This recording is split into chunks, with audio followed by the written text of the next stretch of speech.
This is Winnipeg Sports Talk Daily with Andrew Hustler Paterson and Michael Remis.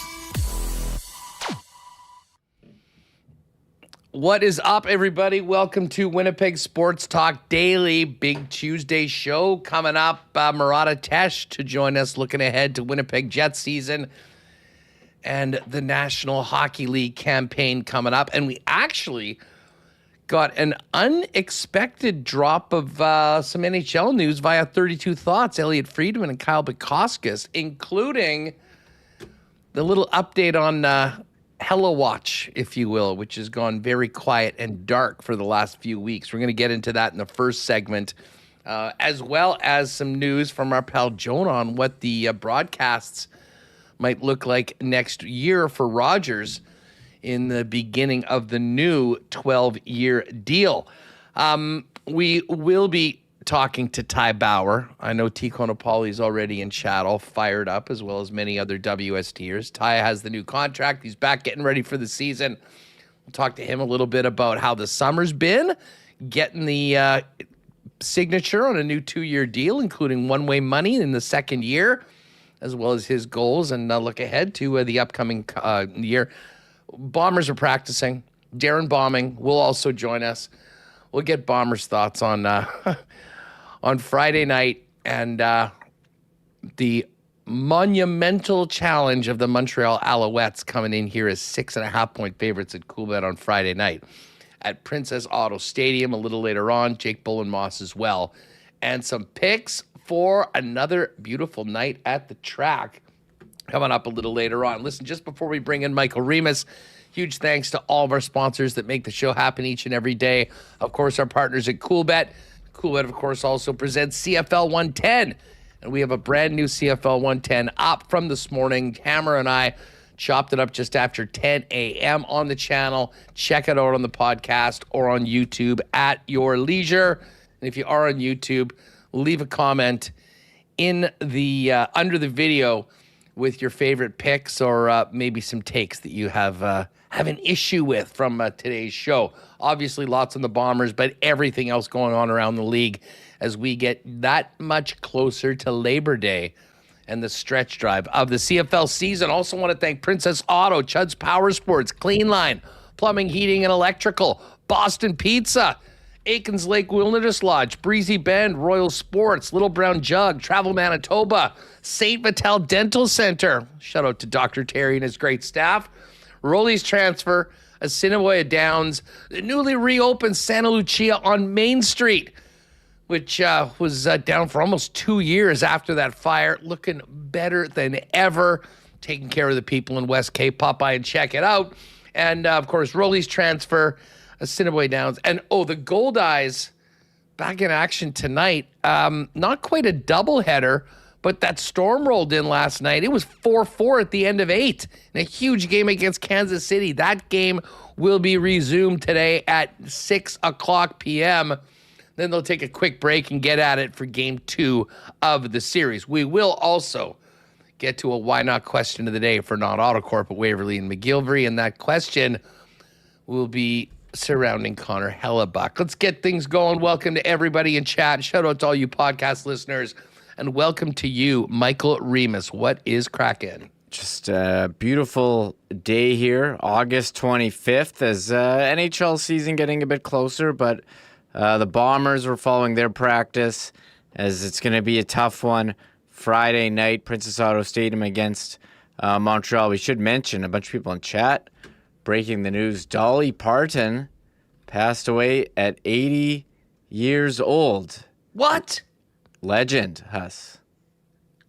The family, no way. The family putting out a note on her X account or her Instagram account, the family announcing it on Instagram. I do remember her recently seeing her live looking great in a Dallas Cowboys cheerleader uniform at Thanksgiving. Like, didn't that just happen? But she was battling some health issues, and Dolly Parton dead at 80. Dolly, that is a huge loss for the entertainment world. She was, 80 years old. What an incredible run, an incredible career. I mean, still seemingly performing right through her final decade.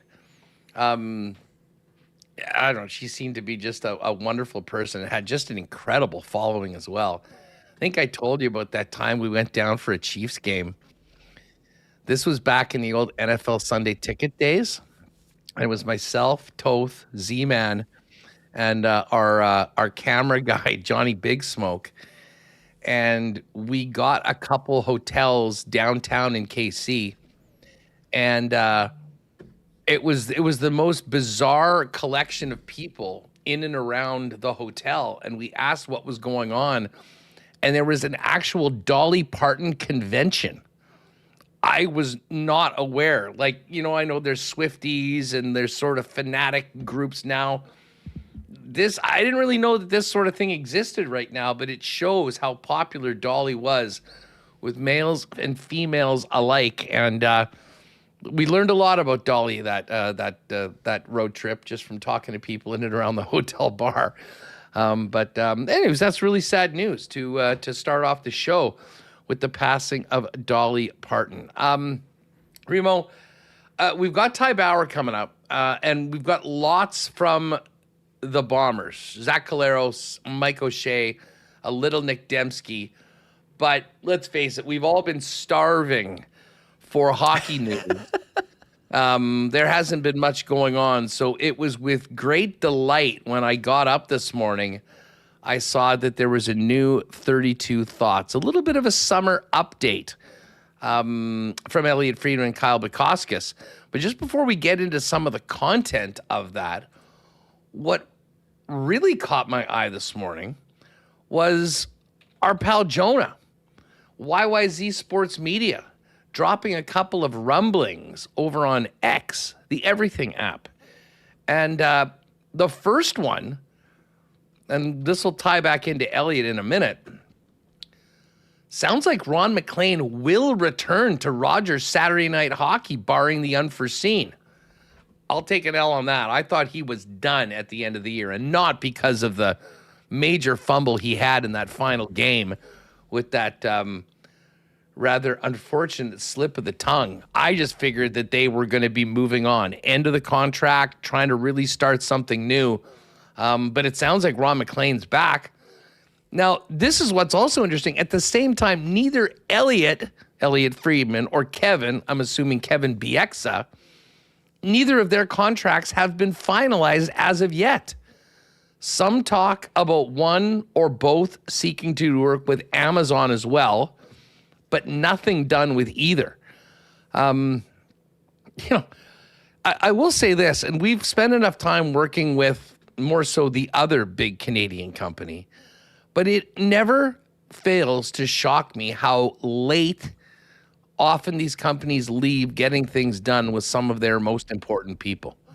And Elliot Friedman, he kind of is the franchise right now. There's a whole bunch of other people that are great. Bieksa is certainly one of those. Elliot Friedman is irreplaceable to Rogers NHL content. And maybe that's just put him in a great position, and his agents trying to, negotiate a few other things like being able to work on the Amazon broadcast. I'm not sure.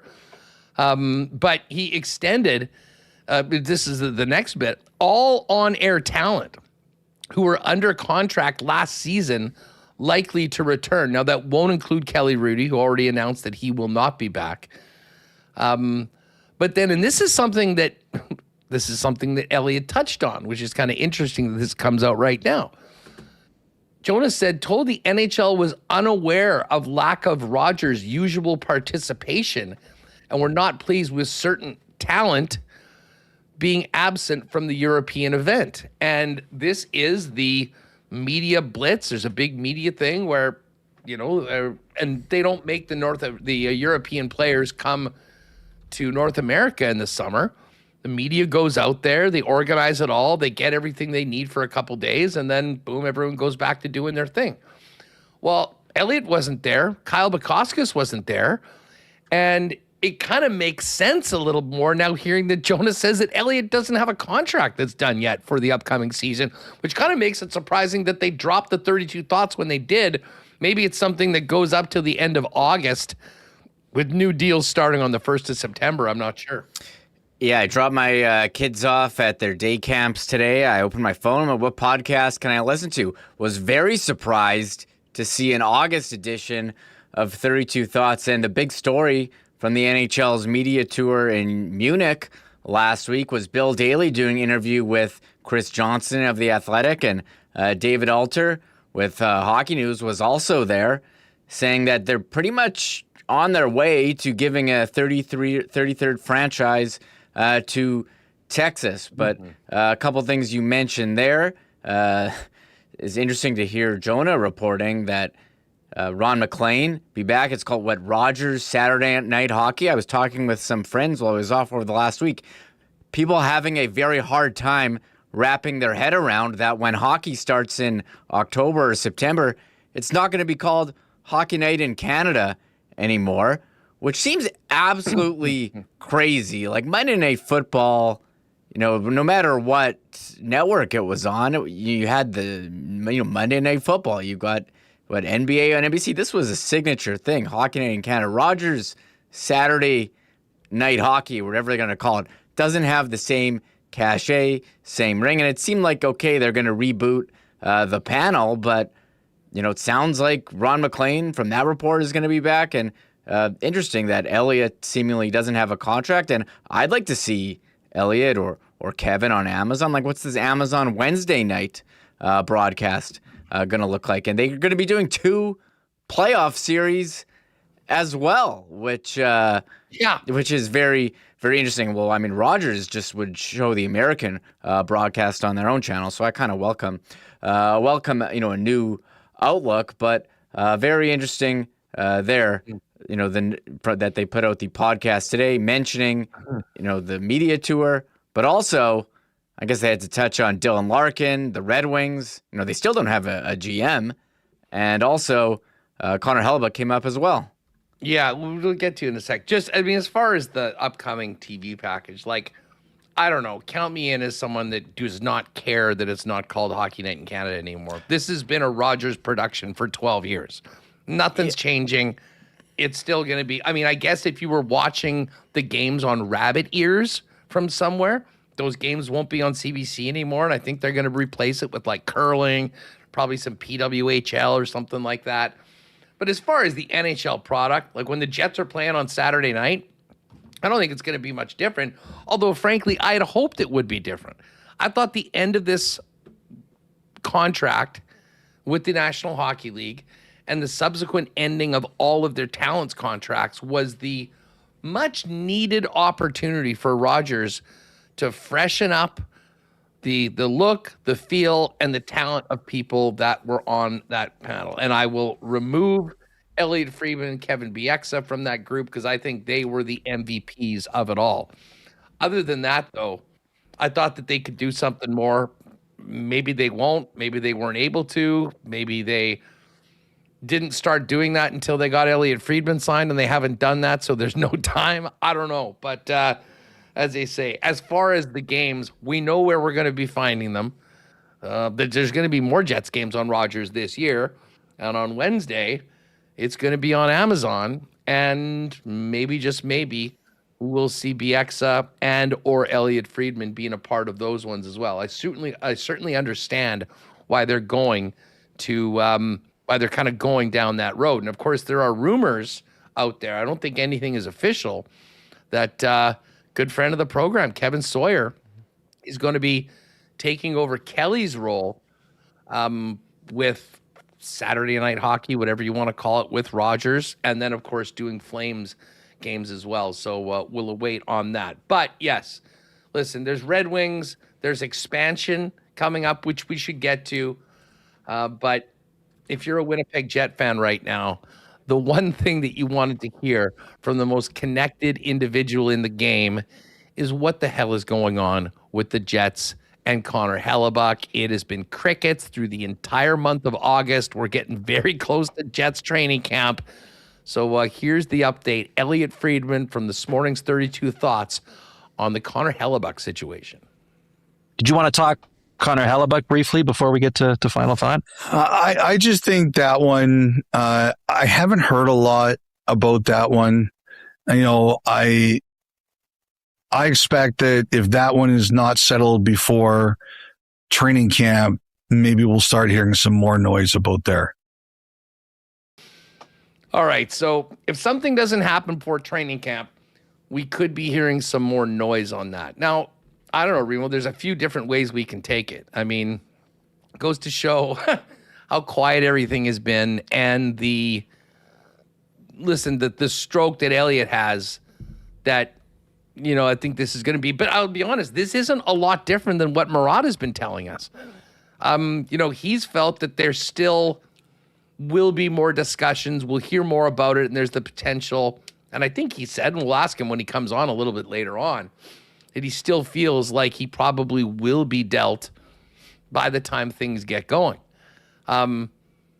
It will be fascinating, though, in and around Winnipeg, and the amount of eyes on this market and on those media scrums.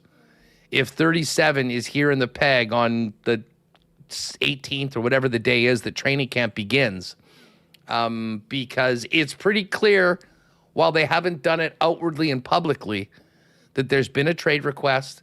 There's been a lot of talk throughout the summer, more earlier than lately, about a potential Hellebuyck move. And I guess we're going to find out. If there's nothing happens, we'll find out how steadfast he is. Does he show up? I mean, obviously, you lose a lot of money if you're just holding out with a contract and not getting paid. But that is an avenue that players can have. I never personally thought that it would come to that, but I mean, I also never thought that he'd ask out with 5 years left on a contract with the Winnipeg Jets. The one thing I'll say is I would rather it be a bit of a circus and a lot of people talking about it than Cheveldayoff just folding and taking a subpar deal just to get it off his plate. Starting to get excited now. Training camp a couple weeks away. Man, that first scrum, the first line rushes, starting to get excited. So, I listened to all that podcast to hear Elliot finally get asked about, towards the end, what Hellebuyck, and he's like, well, there's not a lot going on now, as it's August 25th. So, nothing new. We'll see, when we get closer to training camp. People are still talking about it. I'm sure when he comes in, they're not going to be asking him about his Family Feud appearance, although maybe that comes up. But I am curious, about it, how he feels about his future with the Jets, if he's actually going to say anything, because there's been a ton of speculation happening here this summer. You know what? Let me put out the why not question of the day for not Autocorp at Waverly and McGillivray to all of you. If there is no deal completed to trade Connor Hellebuyck by the opening day of training camp, do you expect the Hart Trophy and Vezina Trophy winner to report and be here in Winnipeg? Interested in your thoughts on that. Maybe make a poll on that one, Remo, and people can drop that in there. So let us know what your thoughts are on all of that. I still think he'll be there. I think Hellebuyck's tough enough to be able to handle he wouldn't be doing it because he's afraid of the media or doesn't want to deal with all of that. And I also think that he wants to get paid. I will say this, if he's not here, that would be a major power move and something that'd be interesting, just again because of Ray Petkow being his agent. He's seemingly had such a good relationship with the Jets before. It sounds like things were pretty cordial for the most part, even when Hellebuyck was asking out, not publicly, of course. But I'll tell you what, I mean, they did what they had to do to get Stuart Skinner in here if Hellebuyck is not here. But that is going to be the story if there's no trade made before training camp, whether Hellebuyck is in Winnipeg or waiting to find out what's next. Do you ever wonder if there was some trade that was about to be made and it got aborted, and that was why Kevin Weeks tweeted out the picture of Hellebuck and the eyes emoji? Is that... Yeah, something happened there? You know, he hasn't tweeted since July 1, where he called out, or July 5, when he called out Nick Lynham for... Nick? Yeah, quotation Nick, about, tweeting that out and really having no follow-up. I wonder if I think Nick broke him. I think Nick broke him, saying stop, being an internet troll. And that was the night of our baseball game. And without naming names, I think there was someone that was planning on joining us that all of a sudden had to be on call all night because the potential trade was going to happen. And it was there was a lot of people that were basically on pins and needles from that. And I don't know whether, his employer said, hey, Kevin, dial it back a little bit with the insider stuff if you aren't 100% sure of what's happening. I like Weeks. I think his content is hilarious, the way he cuts off half his head and just said stuff. But really, if you're in this market and they're talking about the most important player in 15 years of the Winnipeg Jets potentially being moved, and you're just firing out pictures of him with eyes, getting everyone on edge, I thought that was kind of lame. And he did come back at Lyman, but I will say this, he's been very quiet since then. So it's like, come on. That's the great Kevin Weeks headshot. Is that the new, remember Brandon Tanev used to always have the crazy eyes? Yeah. It's funny. The Weeks headshot is just basically from here up. Yeah, so I do wonder, anyone want to do an oral history of that tweet? What happened there that led him to post it? Because he had just tweeted about the trade, about another goalie trade, and then threw out that one. It was the Markstrom trade. And then he threw out this Hellebuck. Is he on the move here? And then there was nothing. So here we are, August 25th, still talking about it. That's kind of how slow it's been here.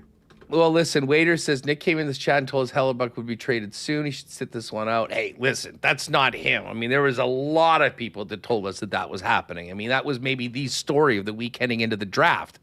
And nothing, crickets.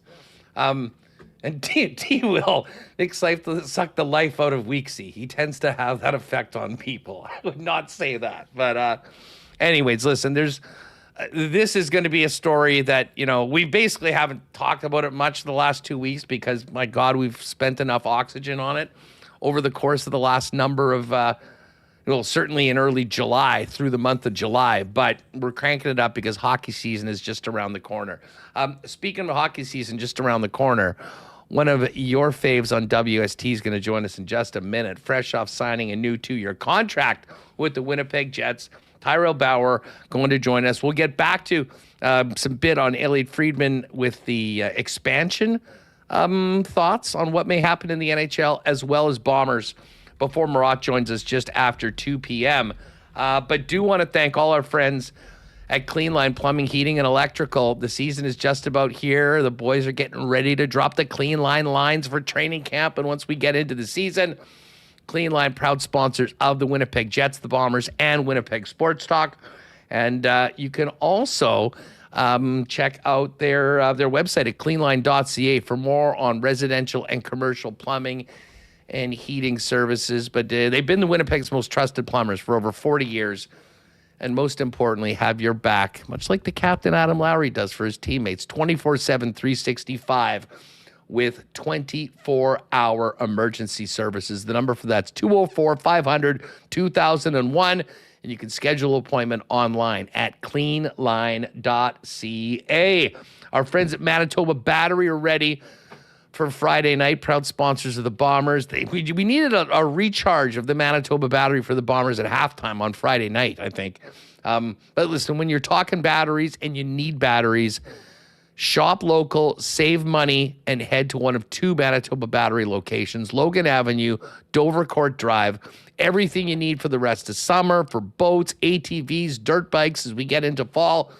And of course, the best spot to get your batteries for your cars and trucks to get you through the Manitoba winter with the best in customer service and the best prices in town, beating the pants off the big box stores.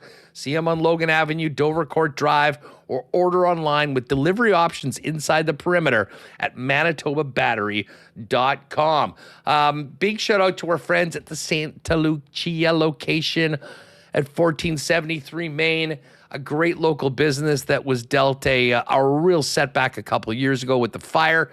It took a long time to get back open, but it is all redone. It is beautiful. And the folks in West K now have their favorite restaurant back to serve them. Of course, all the great eats at Santa Lucia that you've been come to know over the years, including a great lounge, VLTs, and more. 1473, pop by and see Roberto and his great staff there and tell them the boys at Winnipeg Sports Talk sent you and congratulate them on the reopening just now for a couple of weeks. And hey, our friends at St. Vital Dental Center are ready for back to school. If it's time to get you or the kids back for a cleaning, a checkup, or more, St. Vital Dental Center has you covered. They've been serving families for generations here in Winnipeg. Now have a beautiful new facility at 167 St. Anne's Road with convenient free parking right behind the building. St. Vital Dental Center handles clients from 6 months to 99 plus with a full array of dental services from cleanings and checkups to things like dental implants and surgeries. Dr. Terry and his staff can do it all. So get online, stviteldental.ca. Make it you and your family's long-term home for all your dental needs. Make an appointment today at stviteldental.ca. All right. Fire it up in the chat. Guess who's back with the new 2-year deal with the Winnipeg Jets? It's Tyrel Bauer. Ty, welcome back to the show. How are you? Yeah, you know what? I'm great. Thanks for having me. Always love chatting with you for sure. Hey, dude, first things first, congratulations on the new 2-year deal with the Winnipeg Jets. One way in year 2 of it. From your perspective, take us through re-signing with the club and working through the new deal with you and your agent. How did it all come together? Yeah, much obliged. Thank you there. Honestly, I'm not too involved in the process. Agent handles most of it. Obviously, I got a lot of respect for the Winnipeg Jets and the way they do business. And so it was kind of just waiting, feeling some things out. Obviously, the busy time of year there with the draft and free agency. So just staying patient and, training, working. It doesn't change the day-to-day for me in any regard. I'm still, in the gym, still on the ice, doing all those things, trying to get ready for next season. And hey, listen, it's that time of year. We're ready to rock here. It's kind of that final couple weeks where we're just kind of waiting and getting ready to go here, but we're kind of ready, but we still got to kind of wait. So exciting time of year and happy it all worked out. Really, really happy to be back for another 2 years. You like every player in the American Hockey League that has a contract with an NHL team is looking to make that jump to the NHL. How significant was it for you to have a one-way deal getting NHL money in year 2 of the contract? Yeah, for sure. I mean, every player that's their dream. The dream's to play in the NHL. For me, it doesn't change much. I'm still on the same path. I've always said I'm willing to do this, as long as it takes, as hard as it takes, kind of anything it takes. I feel like I'm tracking on that. And there's been good times, there's been bad times, there's been a lot of learning in between. And I'm just ready to go out and, try to improve every day. That's the motto, no matter where you are, no matter what, you're getting paid. It's just, hey, let's get better today. Let's be a good teammate. Let's represent the city with pride and go from there. So how does it work? I mean, you just tell the agent, call me when it's done? Or is he feeding you a thing? Hey, we're talking about this, that, the other thing. I mean, were you involved much? And once you got the call that it was done, what's that sense of relief like knowing you've got some certainty moving into your next 2 years of your career? Yeah, for sure. I get the updates, I get the updates, but, all the logistics and business and numbers, that stuff is all on the agent. I mean, obviously he's got to run it by me as I give him the okay or, what to kind of talk about. But, he supplies a lot of counseling. He's got the education and all that. So, the feeling when he calls you and says there's a deal in place, it's pretty cool. It's exciting. I mean, anytime you sign a deal, it's an exciting time. You get to know at a minimum know where you are to the best of your abilities, and then you kind of get to prepare. You kind of get to look at it. Look ahead into the future a bit. We are wary of that. Try to take it day to day, but for a moment there, you get to kind of plan some things out in your head and keep dreaming. I mean, as a child, you're always dreaming about where you're going to be or what you're going to be doing. No different when you're at this point. There's always another goal to hit. There's always something bigger to accomplish, and you just take that day by day. Tyrel Bauer with us on Winnipeg Sports Talk. So, Ty, were you in Winnipeg? Were you out west when you got the news? And what was the night like? Do you go out and celebrate after you finally get your signature on another NHL contract? Yeah, you know what? I was here throughout all of the negotiations. I spent the summer in Winnipeg. When they announced it, maybe when I signed it, actually, I just got back to Calgary. I was spending a week there with some family and friends. So in terms of what happens, I mean, yeah, you kind of take a sigh of relief there. It's done, and at the end, you're in the gym the next morning. I mean, it's kind of one of those things where, in my case, it was bound to happen at some point. Being restricted and all that. So, you acknowledge the fact that it's done, and you smile at that, and then you get right back to work, because the other part of that is when you finally do sign that deal, it's a reminder that it's go time. It's a reminder that you have an obligation to the team and the city and yourself to perform, and you always want to be wary of that. So just another day at the office, get back to work, and take the next day. Now, of course, we're getting down to the short strokes of summer, and we're a week away from Labor Day, and then it's training camp just afterwards. How has the training been going, and how are you feeling heading into another pro NHL training camp? Yeah, training's been good. We think we addressed some things that we wanted to, and showed up, tried to get better every single day of the summer. We had a game plan going in of certain areas that we wanted to address. That's the fun part about summer, is you can do that. As camp gets closer, it's kind of more finishing touches and making sure you're healthy and everything's feeling right, including your mind and headspace going into camp. This time of year, or camp time, especially can be a stressful time of year for players. So just making sure you're feeling good, you're settled, your head's in a good place, your body's in a good place, and then you just go put your best foot forward. You can't control what happens out there, but you control how you react, obviously, and that's the name of the game. We're going to go out there, stay calm, stay composed, and see what happens. Hey, do you take much time off the ice? I mean, I know there's a whole bunch of, at the professional level, training's pretty specialized. You're working on particular things. You're trying to get stronger in a different area. Once the end of the season goes, do you put the skates away for a month and then kind of ramp up around now as we get closer to being back on the ice, or you're pretty much always skating? Yeah, for sure. I mean, it's different for every guy. That's the unique part about it, is there's no carbon copy way of what works and what doesn't. You kind of got to tinker around with that. So some guys don't like to take much of a break. They're back at it right away. Some guys take that break for their body. I mean, depends where you are at, in terms of playoffs and how long you went into the postseason, or if you made the postseason.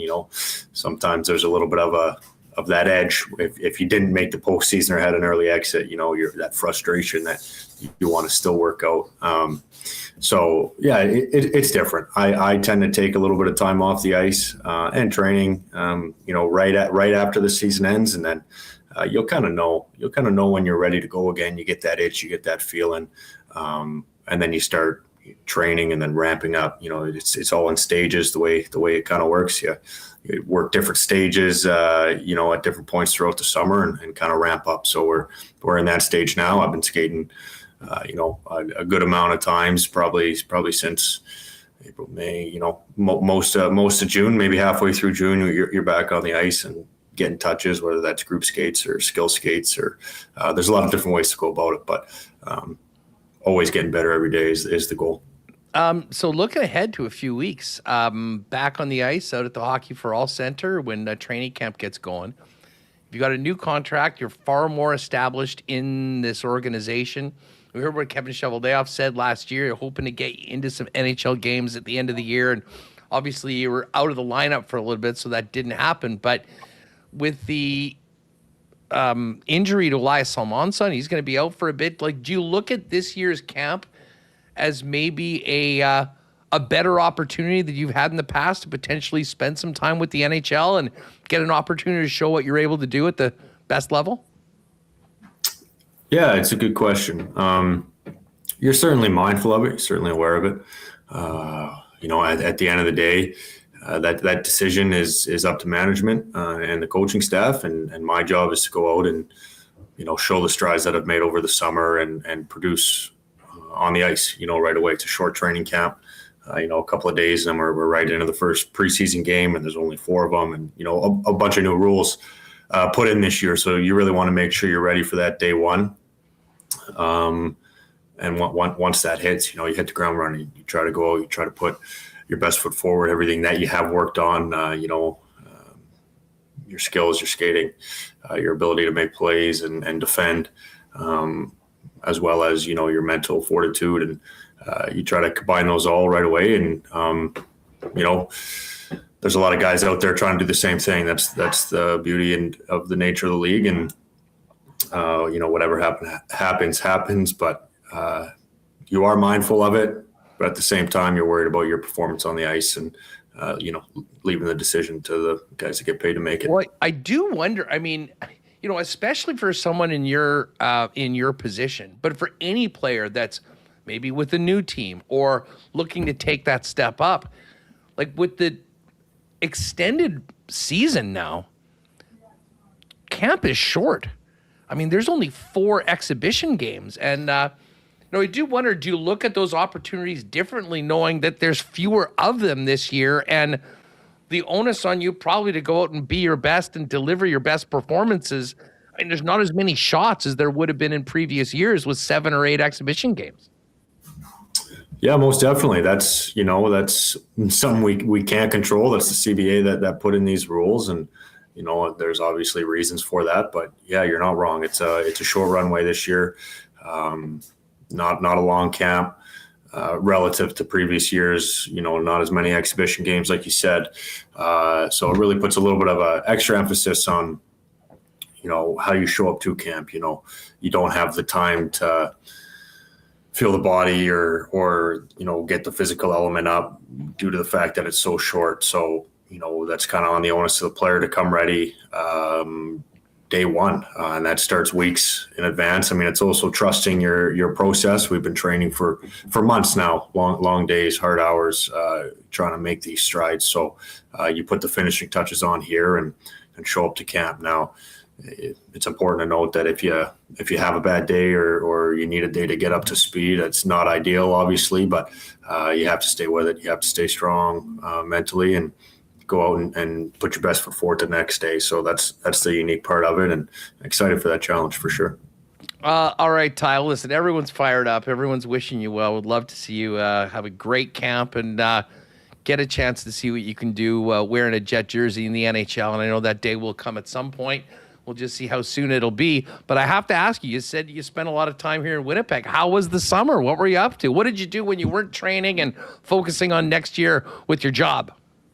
Yeah, it's good. Just relaxing. The weather is different than it is in Alberta. A little more humid. It's hotter, deeper into the night, I'd say. I mean, the weather here was a little crazy the beginning parts of summer anyway, with the storms and then the intense heat. So that was fun. But sometime to lake. I went to Clear Lake a time or two to hang out up there.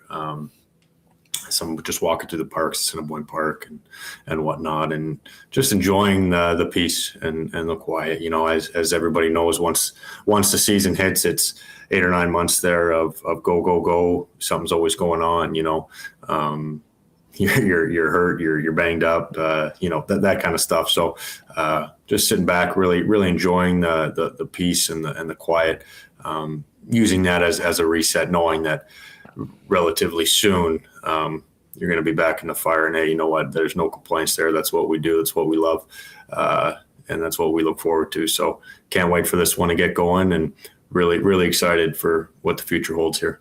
You know, you mentioned the storms. I know you're out on the west side of the city. I got a few friends around you. There was a couple of pretty crazy storms that rolled through. Were you in Winnipeg when those came through?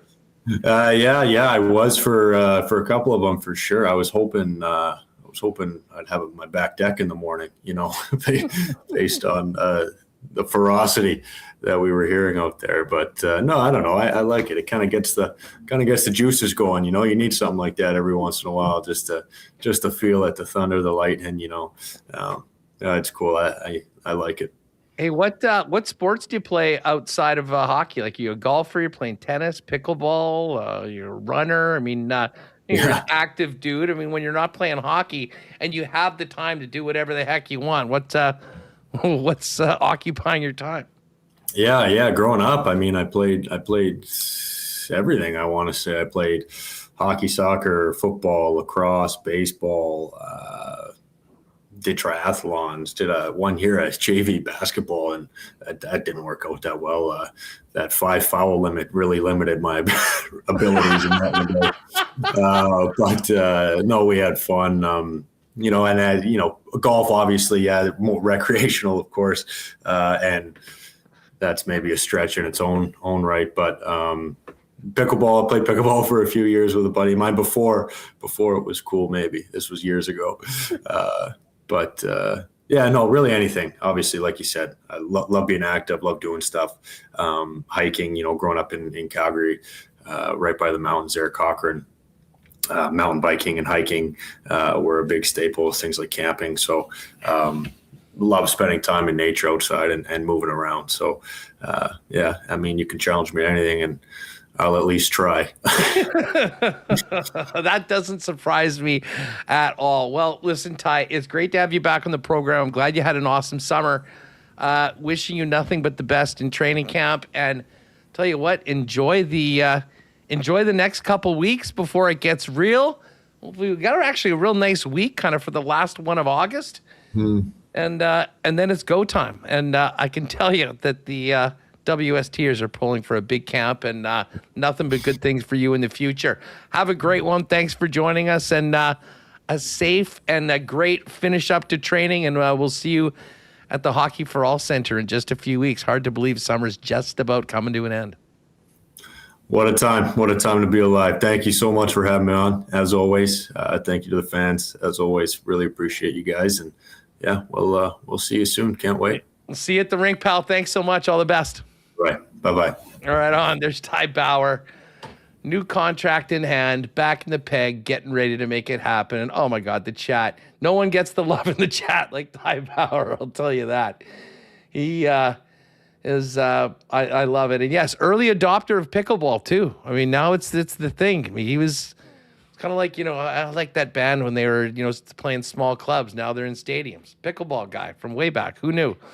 Tell you what, this is going to be a fun camp, and seeing what Ty can do is a big opportunity. A couple new guys in there, but with Elias on the shelf, I mean, someone's going to be playing that right side in those first few games. I think we should get a pretty good idea through the first couple exhibition games as to where the team's thinking, and obviously there's lots of work to be done by everybody at the time heading into it. All right, Remo, I want to get you back in here. Great chat with Ty, as always. And I know we always give T. Konopali credit for being the head of the Ty Bauer fan club, but everyone loving our chats with him. Bauer, what a great dude. There's the missing monk. But I'll tell you what, Remo, just getting back to what we were talking about before Ty popped in, there was a little bit more hockey news coming from Elliot and Bukauskas about where things stand re-expansion, and some recent comments from Bill Daly basically made it sound like it was pretty much a fait accompli, and they're moving all systems go ahead for more record franchise fees for NHL owners. Bill Daly spoke with Chris Johnson of The Athletic and David Alter of the Hockey News in Munich at the NHL media tour, and basically sounds like they've got a deal in place with Friedkin Pursuit Sports in Texas.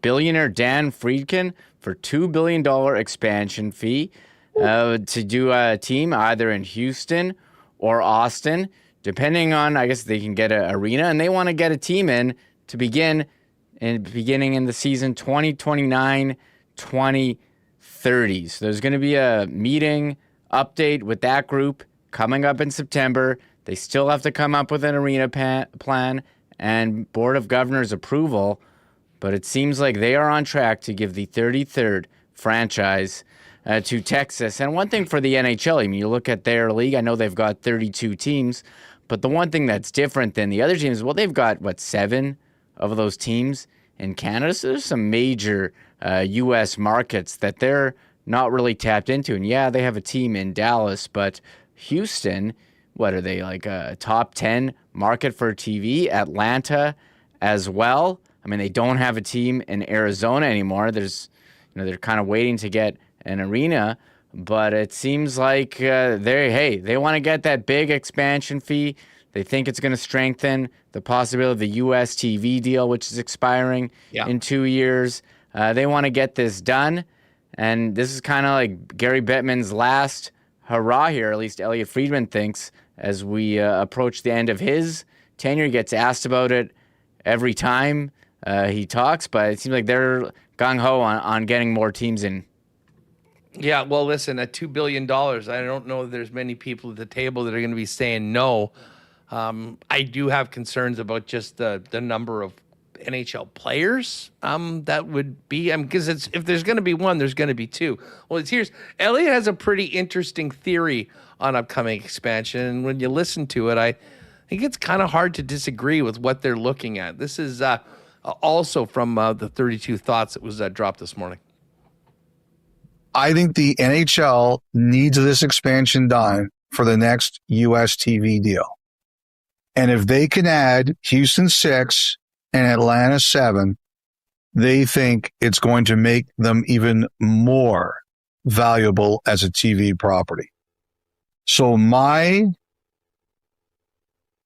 guesstimate, Houston, Atlanta, if they can do it, new TV deal, which is what a lot of people who own these teams are concerned about. What is our next U.S. TV deal going to look like?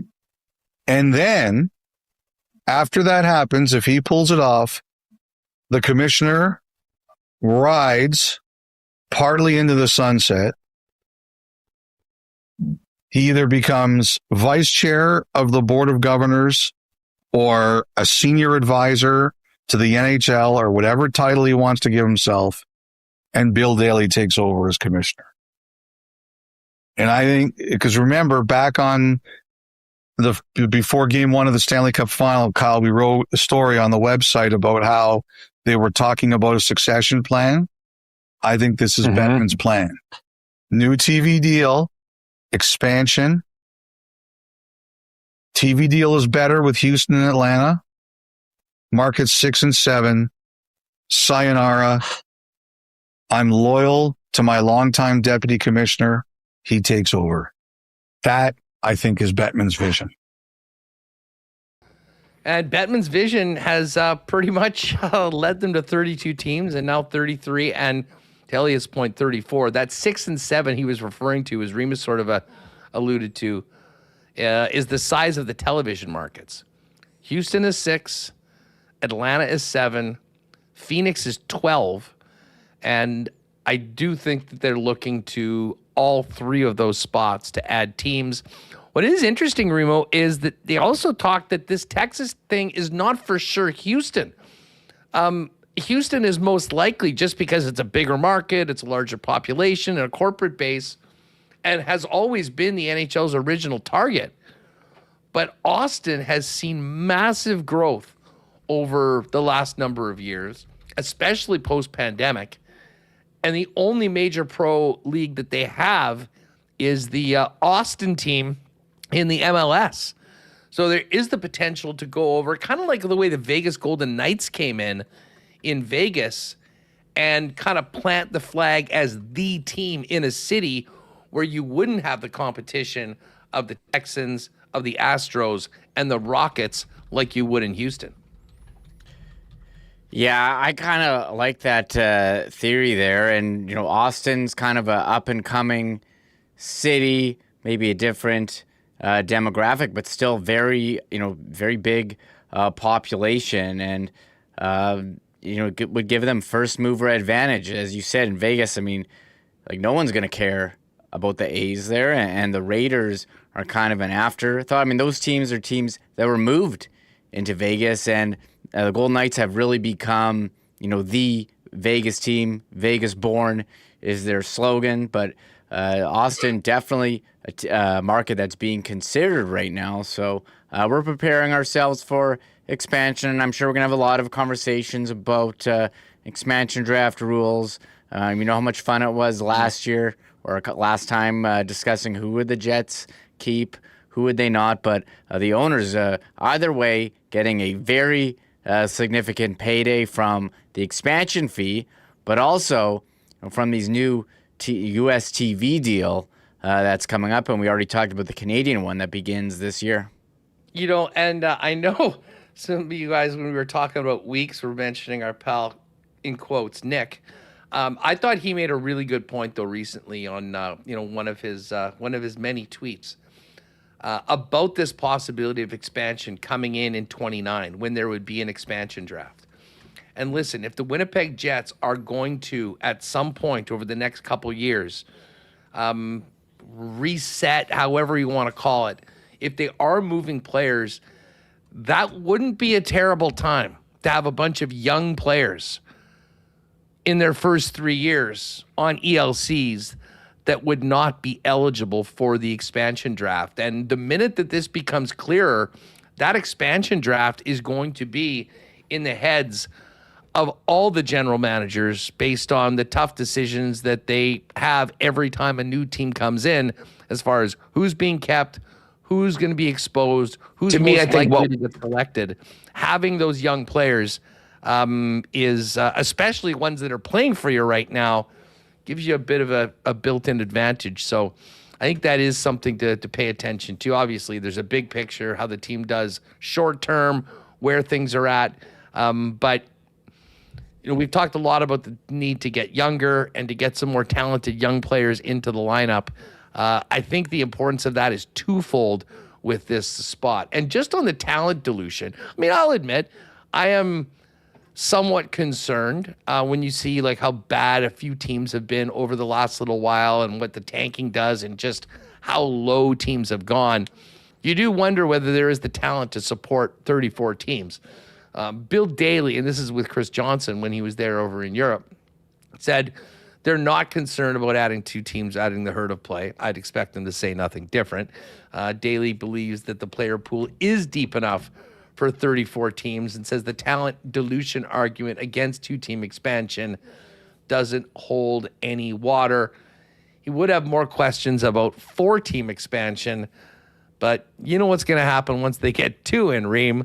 We're going to start these conversations all over again because I have a feeling that, if we're looking at 10 to 15 years of the National Hockey League, if they go to 34, hard to imagine they don't end up getting to 36. And at that point, we might get a more realistic talk of some level of expansion of playoffs, considering that the NHL was a 21-team league and 16 teams made the playoffs. Now they're a 32-team league and 16 teams make the playoffs. And with that number going to 33 and 34 respectively, as 2 teams are expected to be added to the league sort of over the course of the next 5-6 seasons. Yeah, looking that far down the road, league certainly seems to be changing. One thing about talent dilution, I think you can see that now. It seems like every team needs a second-line center. Every team needs number 1 right shot defenseman. And I think you're going to see, more of those gaps, and maybe you do see more of the elite players, able to make a bigger impact because you have teams that are diluted. You're having players maybe that wouldn't have been in the NHL a couple of years ago. Well, now a lot of jobs are opening up. I'm sure the Players Association does love this, Huss, as more and more jobs now opening for players. But that was the big news from the European media tour. Bill Daly basically saying, "Hey, NHL expansion, it's coming. Look out for Texas." Yeah, the one other thing that was really interesting was listening to them talk about the Detroit situation. And certainly on some slow days, we sort of singled out that, like, the two really interesting teams in the offseason to me. Some would say the Jets, with the lack of a trade of Hellebuck and all the noise around them, would be up there. But it's the Anaheim Ducks with what they're dealing with, having to pay Cutter Gauthier. Well, apparently he's turned down $14 million, if you believe that report. They've only got $9 million in cap space, so something's got to give there in Anaheim. But this Detroit situation is wild, and obviously they're underway searching for who's going to be the next Steve Yzerman. But you know whose name I haven't heard at all, Remis, in the last 2 months? Dylan Larkin. And, we were just speculating as to what things would be like if Hellebuck comes back, to training camp without a trade and has to answer all the questions. I mean, I don't think there'll be anything like what's going to happen in Detroit with not only, a guy that signed a long-term deal, hometown guy, captain of the team wanting out, and then the bad taste in the mouth that I think every fan got when they found out the three teams that he'd be willing to accept a trade to. I mean, I think this is going to get a lot messier, even without Steve Yzerman there, unless they do a full kumbaya, and with the change in management, he just says, this is over, we move forward, I'm the captain of the Wings, and I'm looking forward to the season. Yeah, I think we got to wait till they have a GM before, they can pull off a trade. But that was interesting earlier in the summer when, you hear, he wants a trade. Oh, here's the teams. And I think the Red Wings marketing department has kind of gotten the hint. They just put out, their top players, EA Sports NHL ratings. Huss, look who they noted. Raymond, 89. DeBrincat, 89. Sider, 89. Gibson, 85. Dylan Larkin not making the graphic that they put out, as the social media department in Detroit not looking to add fuel to the fire. That gives me a lot of vibes of the Jets schedule release, where there was 12 pictures of all players not wearing number 37 in that. Although he did emerge a little later on, which gives us, listen, we'll see what Murat has to say about that. He's coming up in just a minute. Friday night, Bombers, Als, Princess Auto Stadium will be the place to be. Of course, Princess Auto, proud sponsors of the Bombers and their home, Princess Auto Stadium. Of course, WST as well, and very, very proud of their incredible new flagship store at 500 Panet Road, 105,000 square feet of literally everything for you to complete all those things on your to-do list or start something new waiting for you at Princess Auto. Come hungry. The food options there are amazing. You can grab a cold one if you want as you walk around. Pop by and see Reed Carruthers and try out some tools in the shop. Blast a crossbow on the other side of the store. Get your fishing, hunting, camping gear as well. It's all waiting for you at the brand new Princess Auto at 500 Panet Road. And of course, you can check them out and shop online at princessauto.com. I have a bad feeling our Bombers aren't going to be on the Cheds power poll for the Canadian Football League this week after what happened on Friday. Man, the Bombers have a big test coming up. We'll all have a big test coming up when the seasons change. But for our friends at Chud's Power Sports, they are in no hurry to make it into fall and winter because there's still time to get on those boats, dirt bikes, ATVs, RVs, and more at Manitoba's #1 power sports superstore with the best in new and used vehicles for all of the seasons. But I know many of you sled guys are looking forward to the snow falling, and Chud's, of course, has some great preseason deals right now if you want to start thinking about winter as opposed to finishing up the summer. There's so much to get to. You got to get down and see him at Chud's Power Sports, corner of Highway 8 and 231. Terminator and the great staff would love to help you out there. And in the meantime, you can check out great promotions, deals, and everything that they've got going on up in Gimli online at chudspowersports.com. Our friends at Rolly's Transfer are ready for fall and ready to get you to your next destination if you are moving. Rolly's Transfer, family owned and operated for over 60 years, and the most trusted name in moving in Manitoba. Ready for your next move. Head on over to Rollies.com. You can click on request an estimate.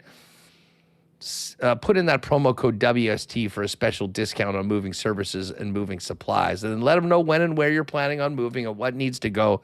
The friendly staff at Rollies will turn around quickly with a great quote and get you locked in for that white glove treatment and service that they've been famous for, now into their 7th decade. For all your moving needs, make it Rollies, the most trusted name in the game. Find out more today online at Rollies.com. Hey, a big shout out to our friends at Boston Pizza. Blue Jays are back, starting off a series with, I can't believe it, the red-hot Kansas City Royals, winners of 8 in a row. Max Scherzer on the hill tonight. You want to go out with your gang and watch the game, best place to do that, as always, is your local Boston Pizza Sports Bar. Check out that summer menu. Enjoy ice-cold schooners, world-famous BP wings, gourmet pizzas, and more. And, of course, NFL season just around the corner, and BP will be waiting to welcome you back for Monday Night Football, Sunday Night Football, Thursday, and the full slate of games on Sundays. Staying at home? Order online at bostonpizza.com. All right, let's bring in Murat of The Athletic for his weekly visit. Murat, what's going on? I was out in your old stomping grounds on the weekend. Come on. Pinawa, Manitoba. What a great weekend we had out there. What did you get up to? Well, we had a great round of golf at Pinawa. We had a little bite to eat in the golf course. I guess there's not really other restaurants there right now, so it's a very busy place. We popped into just a couple of quick stores, and then we were staying just over at Seven Sisters, but we popped in. Have you done the tubing before? Was that a thing? How long has that been going on there? Okay, so first of all, yes, I have done the tubing. I've done the tubing back when there was no lineup, there was no parking lot with organized parking, and they do it so well. It's really nice. They'll take your car to the spot that you need it. They really take care of you if you go tubing down there. But like when I was a teenager or 20, the tubing adventure was you carry your tube down to the rocks, you hop in, you have 3 hours, you see nobody but just you and your friends and whatever you brought along with you. Those days are done. So I miss that. I am the old man on the porch saying, well, back in my day. Huss, I hope you had a great time out there though. Oh, it was beautiful. And you know what? I'd heard so much of that golf course and had never been out there until last year for the first time. We had such a good time. We made a point of coming back. I am proud to say I sank a very clutch putt on 18 to beat Toth and GP and Balls. I love it. Retain the championship. But just an awesome time and really neat part of the province that the thing that I didn't realize is the highway sort of ends there, which is why no one's going through Pinawa to get to somewhere. So it really is a destination. But I'll tell you, the tubing was popping. I mean, we were putting out on 16 or 17, whatever the hole is. And I mean, everyone looked like they were just having the best time. And that will be added to the itinerary, I hope, in the future.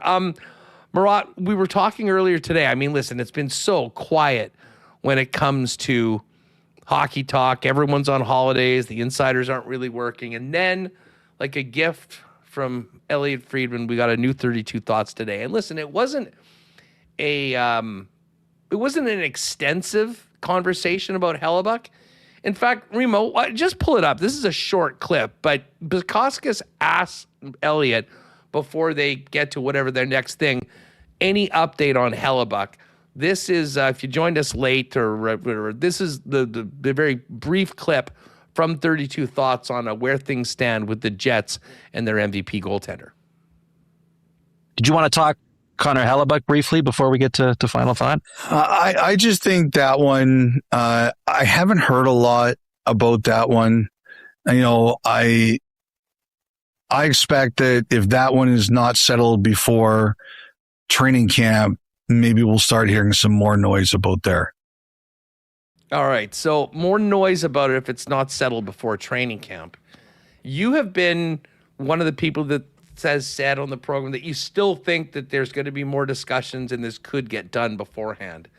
Are you still there that thinks that maybe something gets done before? And if it doesn't, could this be messy? Or will this be like most of the things the Jets, and to Hellebuck and his team's credit, has been pretty quiet and pretty behind the scenes so far? I think it's possible that something happens before camp or in and around training camp, preseason, that kind of era. Like Elliot Friedman, I have not heard a whole lot about that situation of late. I have talked to Adam Lowry. I have talked to Josh Morrissey. I have talked to Winnipeg Jets and started asking them kind of what their approach is going to be. And, Adam Lowry was telling me that his approach is that, he expects Connor Hellebuck to show up at camp and strive to be the best goaltender in the world all over again. But nobody is talking with absolute 1,000% certainty that he's going to be there. That's an interesting tone for them to take. Like there's a lot of, hey, what happens doesn't happen. That's between him and the agent. We'll see when something happens. Like there's a lot of real life acknowledgement that it's possible that the Hellebuck saga in Winnipeg will come to an end. Nobody knows, of course. I'm not sitting here saying that something will happen. It takes two teams. It takes somebody to step up, meet Kevin Cheveldayoff's asking price, all of that. It also takes Connor Hellebuck to waive his no movement clause. But for me, right now, as I sit to you today, because there's much I don't know, because Connor Hellebuck has not been made available to me despite multiple asks through multiple channels, all I know is this. He's under contract for the Winnipeg Jets. I expect he's still open to being moved. I think that every possibility from a trade before camp to one more season of a real kick at the can to so much interest in a trade that he actually holds out and waits for a deal to happen. I think all of these things are possible right now. And when Elliot Friedman says, well, hey, in and around training camp, there could be some more noise about that. I think it's because probably everybody involved wants to try to get it resolved in and around that time, however that resolution is coming. And I can't tell you I know, but I think literally all of those options are on the table. Are the, as we sit here at the end of August, are the intriguing teams of potential landing spots for Hellebuck, in your mind, pretty much the same ones that we were talking about in June and early July? The trick on that one for me is just sizing up a team's goaltending needs. I truly believe that whether they would admit to this or not, even NHL GMs are victims of off-season optimism. The thing that all fans do, right? Everybody's just had the best off-season of their life. Everybody's in great shape. We start to see the reasons why things are going to work out. I think that a lot of teams really need to have their goaltending bite them before they step up and at this stage of the season. So, Buffalo, who got close to a deal. It was really quite close, I think, with Buffalo and Winnipeg. Just that matter of would the Jets include the number 8, which was a big deal because of Viggo Bjork. That didn't happen. But if you're the Sabres and you have who you have and you went to bat with them last year and did just fine, why would you step up with, go out of your way to make an even better offer now than you had at that time? If you're the Carolina Hurricanes, who just won a Stanley Cup, but your goaltending depth chart looks pretty rough, in my opinion, you may wait and see, right? Like the Hurricanes have done so well with budget choices in net before. Now, at this stage of his career, with the cap being what it is, $8.5 million for Hellebuck is not that much. I think even those teams that you see shy away from spending on goaltending will come around as long as he performs to say, hey, that's not that much for a guy who's as good as he is. Florida, same deal. I think their goaltending really needs to bite them before anything changes. So you go through New Jersey, I think would be another compelling one if they think they can make the playoffs and make noise, even though they've struggled. They need a goalie. But I really struggle to figure out who's going to be so desperate it happens now. We had talked a lot about what a deal would look like at the end of June. And it seemed like there was the combination of, a top 6 player, potentially a defenseman, maybe a goalie coming back, and maybe a pick or a prospect. As we get into the season, I'll give you a scenario. Hellebuck shows up for camp. There's still talks about it, but there's nothing imminent. He wants to get paid. He certainly wants to play and keep going and being ready for wherever the next step is. So he goes in. Does the performance of the Jets, let's say it takes 20 games, does the performance of the Jets, will that change maybe what the ask has been? Or do you think that it will be a combination of help now, but also maybe a little bit more for the cupboards in the future? I think that combination is probably realistic no matter what and no matter when it happens. Probably the ask is not as, if you're talking about a top 6 forward right now, I don't know if that player is as substantial as maybe the discussions would have been in and around June. At the same time, you do get yourself a little while in your scenario. You get to see, hey, is Viggo Bjork fitting in there? Has Adam Lowry stepped up again? Does that mean that the need up front, they need top 6 forwards in whatever shape they can get them, but maybe it's more of a right wing instead of a center. And we used to talk about a 2C. Well, if for some reason Bjork is showing beyond his years, then you can shift that need over a little bit. The defense maybe is a little bit more set, but Winnipeg would absolutely need a goalie back in the deal. I think that one of the biggest impacts, if you really do get into a wait and see scenario, I think that Stuart Skinner's performance is going to be obviously the most important, because let's say the Jets are absolutely tearing the cover off the ball and they're a playoff threat and doing okay come trade deadline day. But you still can't plot their route to the Stanley Cup because they're just one of the good teams as opposed to elite. I would still think that the Winnipeg Jets could do well to trade a 33-year-old turning 34 Connor Hellebuck at that stage, which is antithetical to how they usually operate. But as long as Stuart Skinner in that situation is going to get them into the playoffs and be all right for them, long-term, I think that's a really strong play.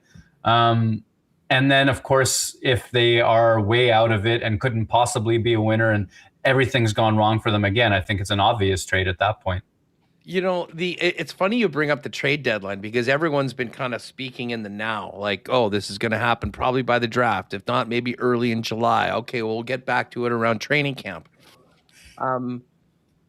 Is there an argument to be made that the best time to trade him, if he has a solid season, if he's Connor Hellebuck this year, would be the deadline?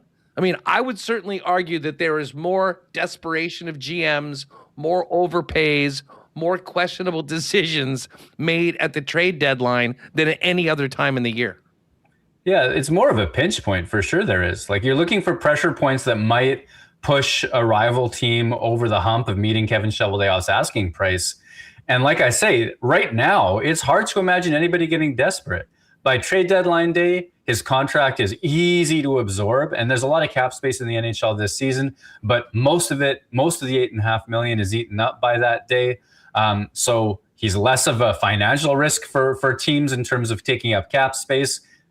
That's a phenomenal reason. You'll have a market on which teams have clearly needed goaltending. For example, the Edmonton Oilers of several seasons, including Stuart Skinner's years, to be honest, though his numbers are better than some of his reputation has been. I think he was solid in some respects for them. So that, I think from Winnipeg's perspective, looking to create pressure where pressure may not exist, makes a lot of sense for the Jets. The only issue then is you've got to ensure that they've been able to keep Connor Hellebuck happy, and maybe a little bit more to the point, Connor Hellebuck will have had to have showed up with the I signed a contract, I'm playing through it mentality, as opposed to anything else adding pressure to get Winnipeg to move on from him. Now, the other side of that scenario that I gave you where Hellebuck starts the year, that is a possibility. And even the most ardent fans of the Jets, I think, need to look at the schedule they've got in the first 20, 25 games and realize that there is no easy outs, if you will. If the Jets have a very hard start. And I mean, one of the conversations I'm sure will be on coaching after last year.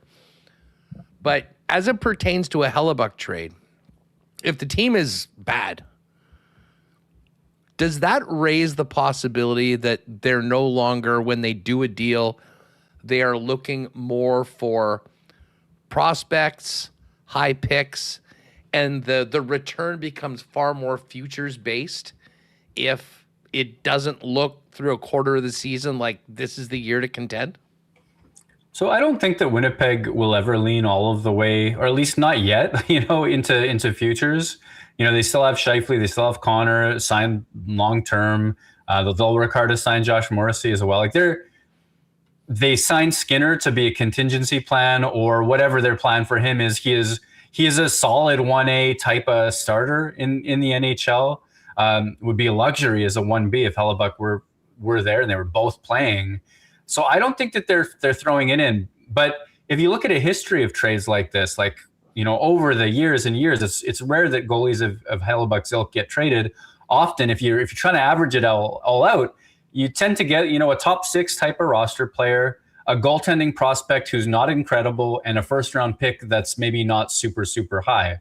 And in the scenario that Winnipeg is struggling and is still making that trade, I bet you that they're still looking for that top 6 type forward and future assets. And, maybe fewer but better assets would speak more highly. But again, it all depends on what other teams have that are willing to step up for him.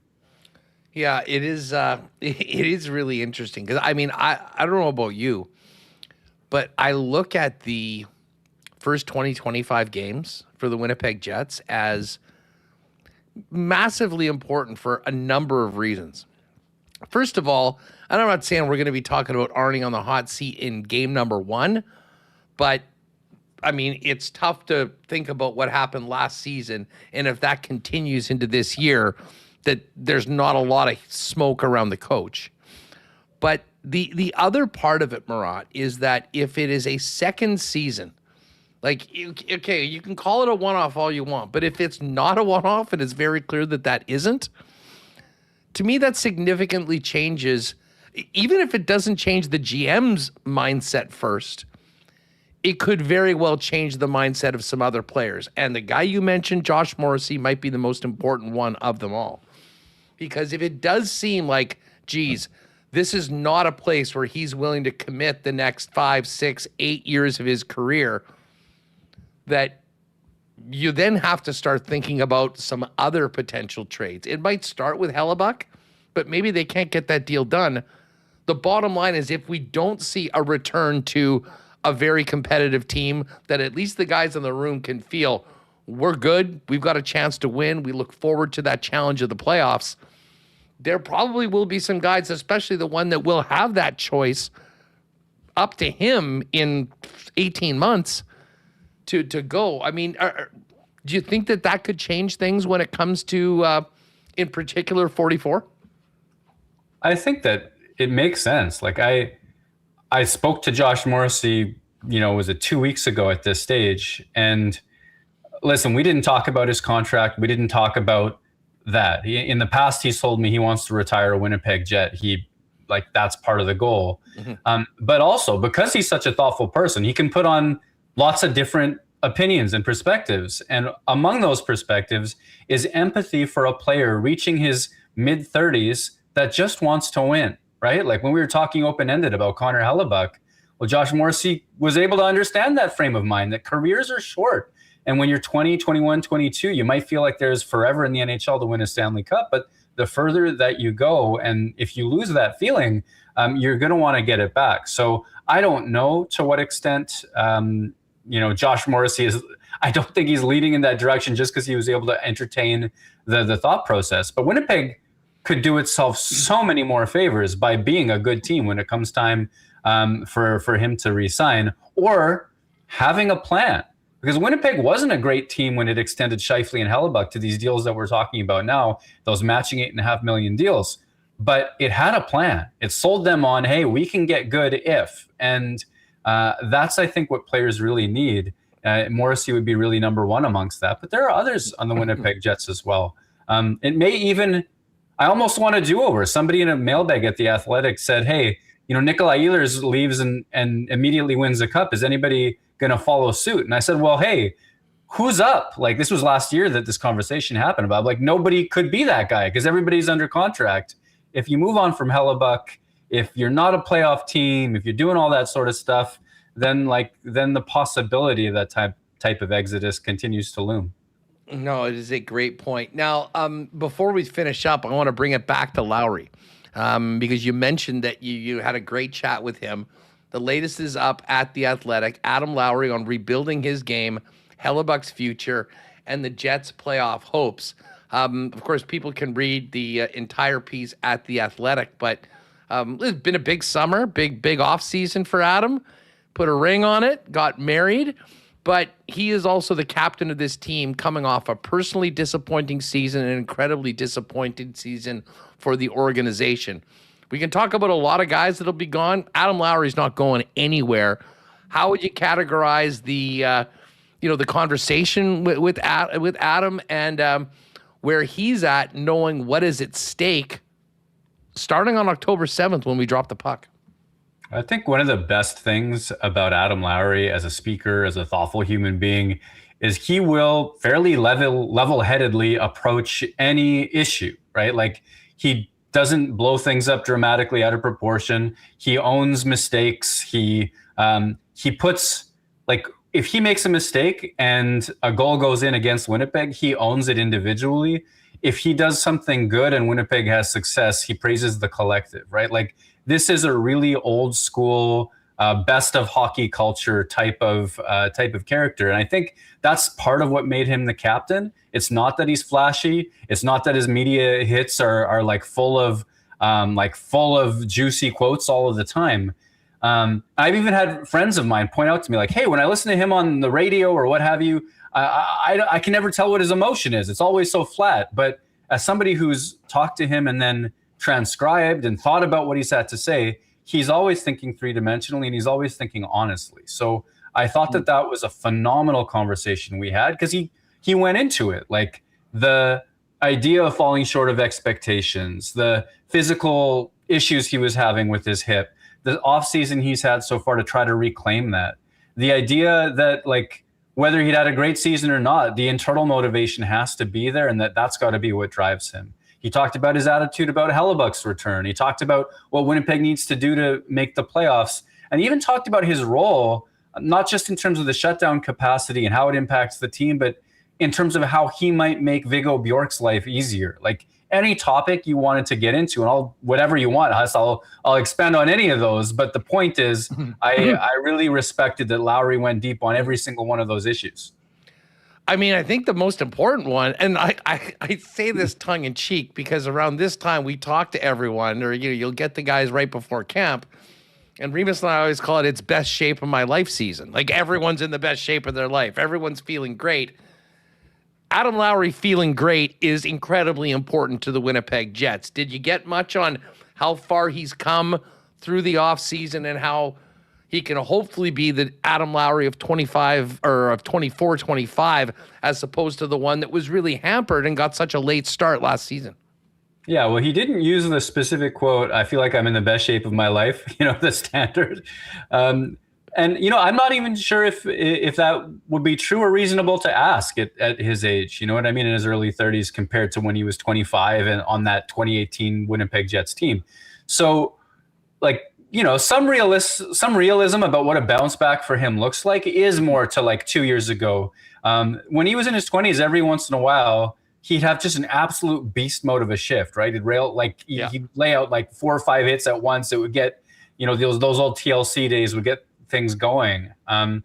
I think responsible two-way centerman who is well worthy of that 3C, who sometimes gets used as a matchup, that's the goal. And to speak to him, he says he's been able to work out in ways that he hadn't for the last 2 summers with his hip and other ailments. And knowing that he had hip surgery, like, I believe him. I don't think that's a euphemism. He got on the ice pretty much right after the season ended to try to get some good feeling back in his game. Because at the end of last season, he was beginning to go. It's just the majority of last season where he didn't have it, right? So he got back on the ice early and often. His off ice has been dialed. He's been doing all of those things. And what he told me was that he is pleased with how far he's come and is still looking forward to how far he's going to go in the weeks that he has remaining in the off season. So it sounded to me like good news. But he did not say best shape of his life. So maybe from a hockey player, it means horrible things. I really say. I think it's just he's a little bit. I think you're exactly right. I mean, he's a well thought out, realistic guy, and we know what he's been dealing with. Tell you what, he looked in great shape at his wedding. You got to look good on the big day, and he certainly came through with that. Congratulations to him as well.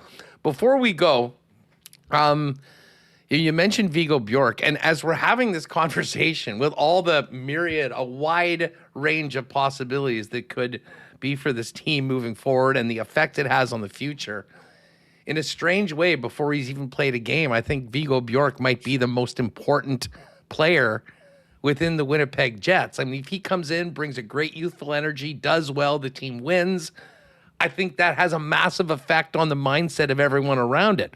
If it takes them half a year to get going and it doesn't go well, which is totally possible. I mean, this happens with young players all the time. In fact, only the really special ones are able to come right in and do it. Then I think, it could go the other way. He is the captain. I mean, he's also the kind of, in a lot of ways, the face of the franchise and the leader within that room. What did Adam say about having a young player like that come in, get an opportunity right out of the gate, and his hopes for Viggo settling in and being a great Winnipeg Jet this season and for a long time? Yeah, Adam Lowry said that he is thrilled with that Winnipeg has Viggo Bjork, and that everybody he's talked to within the organization is thrilled about Viggo Bjork, as they should be, he said.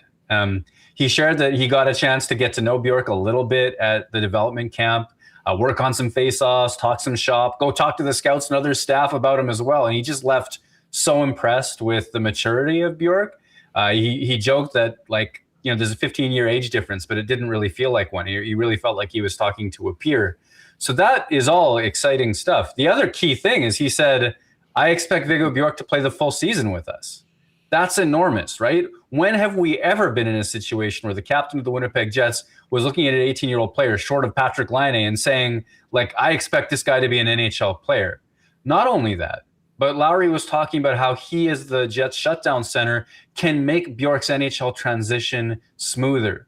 And I think that one of the reasons I think people sometimes underestimate Lowry's importance to the Winnipeg Jets' success is they underestimate how severe his role is. Like, you talk to other teams, you look at the numbers, the consistency of those matchup minutes he gets, it's almost unmatched. It is old school. And so if he's able to get Winnipeg a few extra offensive zone faceoffs, a few extra shifts where they're not, needing to go 200 feet to generate offense, who benefits from that? It's the guy who's next over the boards, and probably it's going to go Scheifele, Lowry, and then Viggo Bjork. So Bjork's rookie season may, to some degree, depend on what Lowry can do and the extent to which he can regain that shutdown acumen. And he's excited for it. He's embracing it. I don't think I remember a Blake Wheeler quote saying, this is what I can do to make this teenage player better, sight unseen, essentially. And then I like this from Lowry, I got to say. Yeah, dude, it was pretty much the opposite of Wheeler. It's like, let's see, you got to earn your spot. You got to do, that was the mindset of the two captains is night and day. And that's not a shot at anyone. There's different ways of going about it. But I think right now, what you just heard from Adam Lowry is exactly what the Winnipeg Jets need more than maybe ever in the last 15 years. It's a great read, gang. Get on over to The Athletic. A long conversation with Adam Lowry on rebuilding his game, Hellebuck's future, and the Jets' playoff hopes. Murat, I was thinking about you on the weekend. Pinawa, what a great spot it was. And it birthed one of our favorites here on Winnipeg Sports Talk. Have a great one, man. Enjoy the last week of August, and we'll talk to you next week in September. Can't believe we're already here. Sounds great, Huss. Glad you enjoyed my hometown. Appreciate it. There's Murat Atesh. Athletic.com is where you'll find it.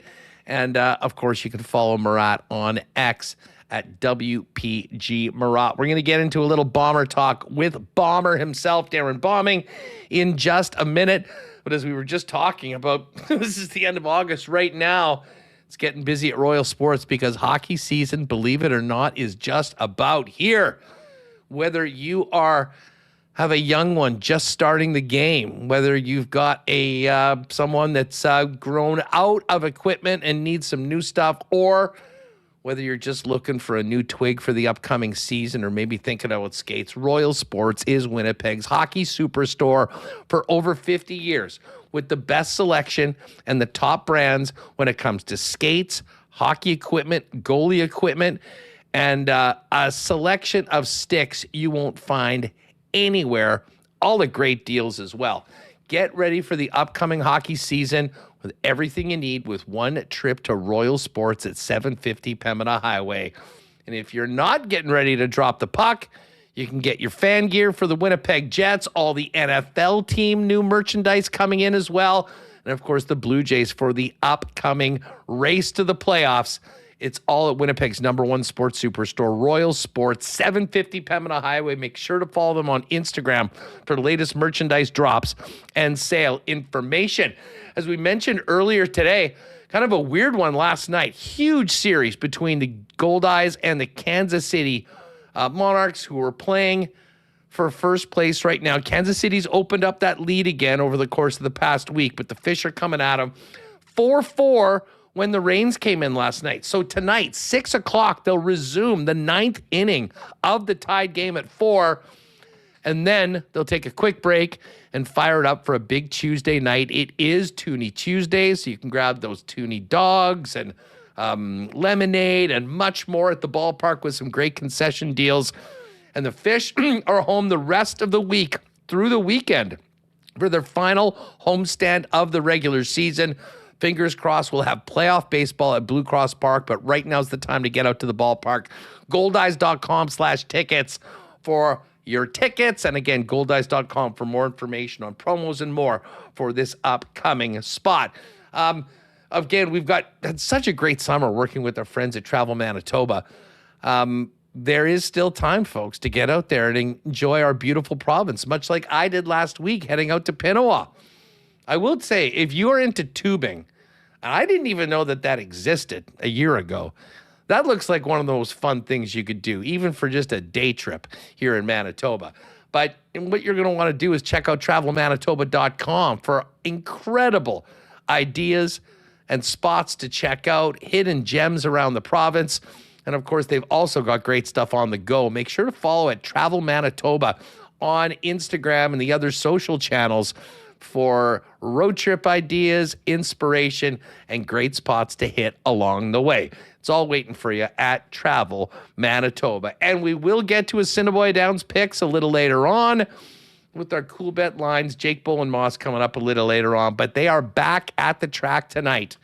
7:30 post time, free admission, free parking out at Assiniboia Downs. All right, fresh out of Princess Auto Stadium, let's welcome in Darrin Bauming of Bonfire Sports. And Bomber, before we get into the Bombers, may have been a bad week for the Bombers. It was a great week for you in the CFL Pick'em. Bam Bam's #1, $50 in the account, and right back in the mix for that Grey Cup trip. Well done, my friend. Yeah, I'll take that $50. Thank you very much. I failed to make picks a couple weeks. Just a note for people in the pool.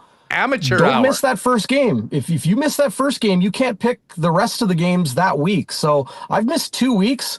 I'm right there neck and neck with you and Schnitzy, Hustler. Just imagine what things would look like in those overall standings if I had remembered to make my picks. That is, that's embarrassing for you. But, listen, you have done well. Sure. You are 20 back of the lead right now. We've got Skins at 220. Everyone's chasing him. Izzy and Cold Freezing at 215. Tedley and Rob Pepper at 210. Cowboys 205. And yes, you are 7th at 200. You got me by 10 points. But it's been a lot of fun. Anyways, remember to get your picks in. That's another good one. I just put a little weekly reminder Wednesday night. Did you do your picks? And now we don't even have to worry about Thursday games because they are over right now. It starts on Friday this week at Princess Auto Stadium for a Bomber team asking what the hell happened on Friday night and a Montreal Alouette team that has absolutely no questions. I know it has been talked about quite a bit, but just your thought. Well, tell us about what it's been like around the Bombers for the last couple days as they've come off just a devastating loss of a game that seemed like they had it fully in hand in the first half.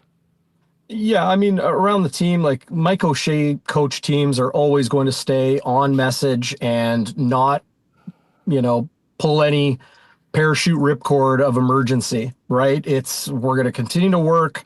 We're going to continue to focus on the things that we can get better at. And they've admitted they know they can be better. They know that they have not been good enough at all. As far as my perspective on the team and doing the pre and post game show on Bonfire, for our viewers, people know we do a bonfire burning point. It's not that TSN thing. It's the bonfire burning point, and kind of the point in the game where things turn one way or another for good or bad in a win or a loss for the Bombers. And my bonfire burning point with Zach Schnitzer this past week on the post game was, well, this was the bonfire burning point of the Blue Bombers season.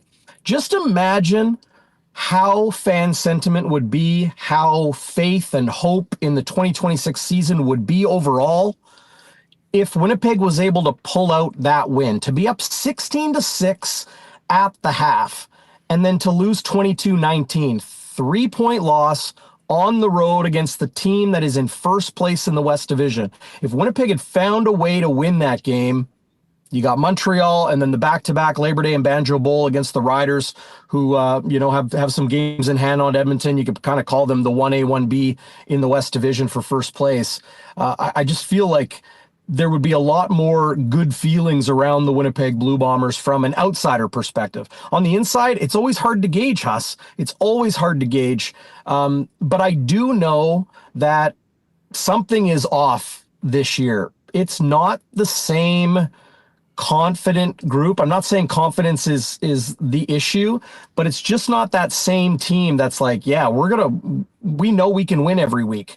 It'll be fascinating to see how they come out and what type of effort they put on the field in front of, 30,000 plus at the Madhouse on Matheson against the best team in the land, the Alouettes. Yeah, no kidding. I mean, the Bombers are just about a touchdown underdogs, which at home, I don't think that's happened since 2018, 2017, maybe, as O'Shea was just sort of taking over and the team was, trying to get back to respectability. I mean, I said this on CFL 110. By the way, that's up right now. We did it this morning with Hammer. Check it out after the show today. I kind of feel there's something missing on both sides. I mean, the secondary, the breakdowns, the tackling issues have been a problem throughout the year. And it got ugly in the second half after the best 30 minutes of football the defense had played all year. I mean, to be honest, we want to talk about a burning or turning point. It might have been that PI penalty that got them into the zone, that got that touchdown late, that all of a sudden made 16-0 a little bit closer and more realistic. But the offense's inability to perform when they really needed it was so concerning.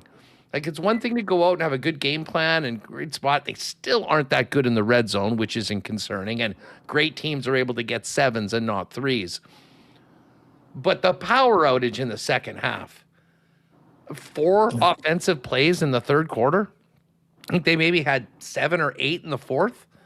I mean, was just so stunning and such a stark contrast and turnaround from what happened earlier. And listen, I mean, for me, I think, and I've kind of mentioned this yesterday, I do think there's something that Zach Collaros does, like a club that he doesn't have in his bag anymore. The deep ball, the accuracy, the ability to get it there as quickly as he had in the past, I don't think it's there.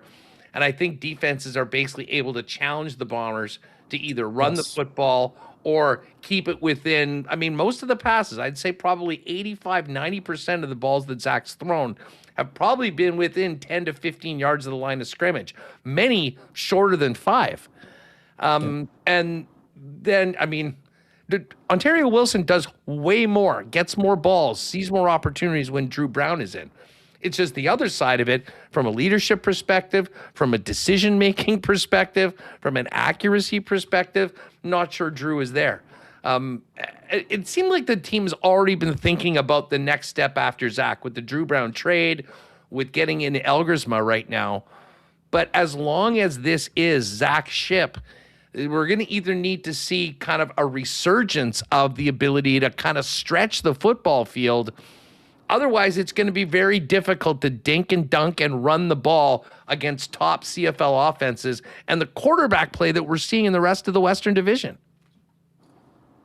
I completely agree. You know, as far as the addition of Drew Brown, I'm not so sure if that was about the future as much as it was about right now. Like, they had zero experience behind Zach Collaros. And at that point of the season, Winnipeg's like, we're trying to win a Grey Cup. Of course, they're still trying to win a Grey Cup, but I think, you know, the likelihood of that or the belief in that was a lot higher. But I think that was incredibly well said by you about Zach Collaros. There is a club missing in his golf bag right now. The deep accuracy, I don't want to call it zip, but his ability to like rip a ball into that tight window, to put it exactly where it needs to be. Like, I remember even as recent as last year, there were times where he would throw a ball 30, 40 yards downfield, sideline of the end zone, perfect ball placement where only the receiver could get it, maybe a yard or two out of bounds, where the receiver could get his feet in the end zone and make a catch. Like, absolute dime balls. Haven't seen those dimes this year. So I agree with you. I think defenses are focused on near the line of scrimmage. They're saying, hey, you want to throw it deep, you want to, put it into those tight windows, go for it. Because I don't think that deep ball and medium ball accuracy and rip on it is there for Zach Collaros. But plain and simple, I mean, like, the O-line is not this world-beating offensive line that it has been for the last half decade. It's kind of average. It's an average offensive line. You have one of, if not the best tailback in the CFL. If Winnipeg is going to find a way to get Zach Collaros into a rhythm, to have the best from him right now, to me, you have to play ball control. You have to dominate and focus on the line of scrimmage in running the ball in those short pass games. Maybe things will then open up deeper downfield. Of course, there's two sides to that coin, right? Like, you go one way or the other. Deep ball and short game, who knows what you're going to get, but something's got to give. Winnipeg's defense, I thought, played a lot better against Edmonton. This is a team that Justin Rankin was gashing early in the season. Cody Fajardo's thrown for 500 yards against the Rough Riders a couple weeks ago. They kept this team in check. Winnipeg's net offense and Edmonton's net offense was about even in that game. Kept them under 20 points. That was the recipe for success from the defense. Right now, it's Winnipeg's offense that is leaving people, fans, and I think themselves in want. Yeah, well, be a lot of trepidation for the Friday game against the Beasts of the East, the Montreal Alouettes. Just quickly before we go, any notes from practice today that stood out? I imagine Brady's not practicing. No, Brady has not practiced again today. I think this is just maintenance. Same too for Nick Dembski. He's done this for the past couple of weeks. He'll practice day one. He'll take day two off. Stanley Bryant was back practicing today. He looks good to go. It is Dietrich Nichols. Now, Michael Shea says, he answered, I expect him to play. But I think his status is in big question right now. Trey Vavel would come in at corner, kick Major Williams over to the halfback spot. Major Williams is a dude, man. That guy's making plays. I think he had 2 interceptions in practice today. Those are kind of the things right now. I think Brady Oliveira is going to be good to go. They need him if they have a chance on Friday. When are you dropping the pregame with the big man? Oh, man, I'm always trying to pin Chris Walby down. He's in Winnipeg. He's at the lake. He's in the boat. He's in the, on the quad. Who knows? But we're going to do the pregame on Thursday afternoon, as we always do the day before the game. Live post-game video highlights. Everybody knows that on Bonfire Sports. We'll do that immediately after the game.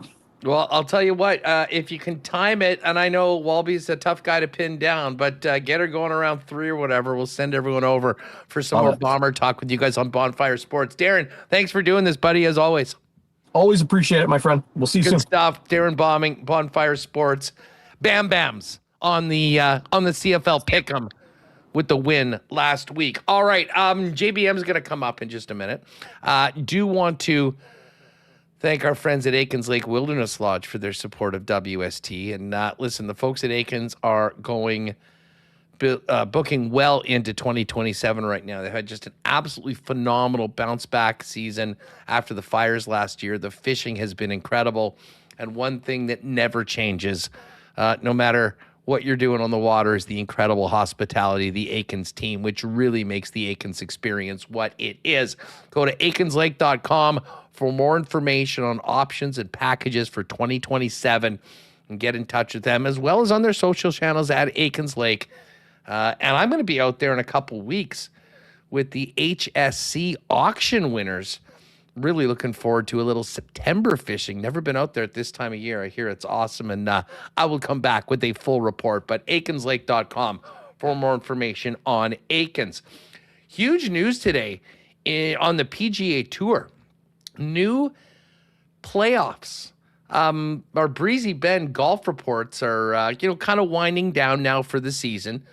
We got the Tour Championship coming up this week. Just had a great Manitoba Open at Elmhurst last week. Of course, Braxton Kuntz making the cut. Great news for him, Braxton of Breezy Bend.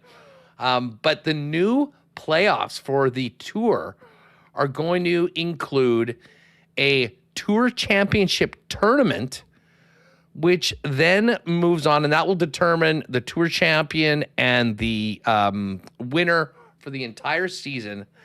Then they're going to move to 2 weekends of match play. The top 32 are going to move into kind of a World Cup style weekend where there's 8 groups, 4 players. Everybody goes head to head in a round robin. And then the top 16 move on to the next weekend where it's match play, advance, and keep going until there is one winner. I love match play.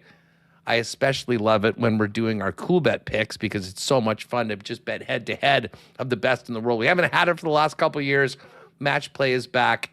You can check out the new tour information as well. And of course, for Breezy Bend, another amazing season. And if you were thinking about making Breezy one of the top private courses in Manitoba, your long-term home, get in touch with Corey Johnson now or go to breezybend.ca for more information to count yourself in for Breezy Bend for 2027. All right, let's bring in JBM, Jake Boland Moss from Coolbet on the program. We haven't touched on the Jays yet tonight, but I know Jake's going to want to. Max Scherzer on the hill. What a time to meet the Royals, eh, Jake? They've been terrible all season long, and all of a sudden they come to Toronto tonight on an 8-game heater. That being said, the Jays have done very well over the past couple of weeks against top teams, and they'll be ready to go tonight. How are you feeling about this start, this stretch, getting out of this 2-week meat grinder against the rest of the Titans of the AL East? Yeah, I mean, I'm glad it's over. I'm glad we're into this quote-unquote easy, month of the schedule. 30 games remain. All the teams are under 500. A lot of the teams are in this wild card race. Last night, I don't know if people were scoreboard watching. Last night was a rough one. Every team that the Jays needed to lose basically won last night. The Rangers, the Mariners, a ton of teams. The one team that has been falling off is the Tigers, and you mentioned the Royals. The Royals just took care of them in a 3-game sweep. So that's the one team that's really fallen back. They're 3.5 back. But, as it stands right now, the Jays are still 2 back. The issue coming into today, all of a sudden, Shane Bieber has gone to the IL now, retroactive August 21st. So he's on the 15-day. Who knows when we're going to see him again? What is this rotation now all of a sudden with, it's going to be Cease, Soriano, Scherzer, whatever you can get out of him. Arrighetti is slowly ramping up. And then I don't even know who your 5th starter is right now. Trey Savage, obviously injured, and now Shane Bieber. So, yeah, it's getting a little dicey in terms of the starting pitching, but just got to find ways to win and see what you can do in these last 30-game stretch here. Yeah, well, we've got interesting matchup tonight, too, with Scherzer. And Scherzer was not bad. He was sort of victimized by some unfortunate occurrences in the outfield. And they're getting Seth Lugo on the mound, who's been pretty solid, actually, for Kansas City for the last couple of seasons. Blue Jays are I'm just going to re-pull this up and see if the line has changed at all. Minus 137 tonight. Kansas City plus 112. Getting off to a good start in this series and in this 30-game stretch, to me, Jake, is very, very important. How are you feeling about tonight's game in particular with the Jays on the money line? I mean, you look at what Scherzer did prior to that Rays game. He had 4 good starts in a row. I'm just looking at it now. I guess the Washington game, he only went 2 2/3. But, last 3 prior to that, 6 innings, 1 earned on 4 hits, 5 1/3, 2 earned on 5 hits, and then 5 innings, 1 earned on 3 hits. I mean, if Scherzer can give you a strong 5 innings, you're absolutely going to be in this game.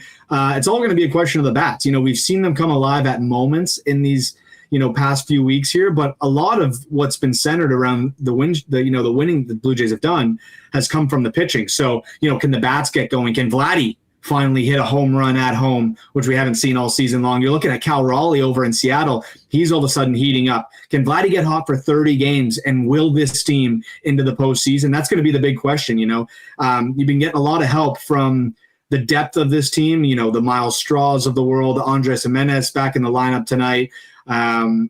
Nathan Lucas, Brett Bateman, but can you get it from the big guys? Can you get it from the Okamotos, the Vladimir Guerrero Juniors, the George Springers? We know Kirky's been really hot as of late. So it's going to take everyone, just like it has over the past, 2 years of Blue Jays baseball. And there's enough room, Huss, that they can find their way into this postseason, but they can't really falter at this point. They're probably going to need a win, 18 of the next 30 would probably be a good number to shoot for, and you don't know what other teams are going to get hot, so you got to try to take as many as you can, especially against inferior opponents like the Kansas City Royals. Yeah, no, it's a good point. I mean, if the Jays went 18-12 for the remainder of the season, they would get to, I guess, 82-80, 2 games above 500.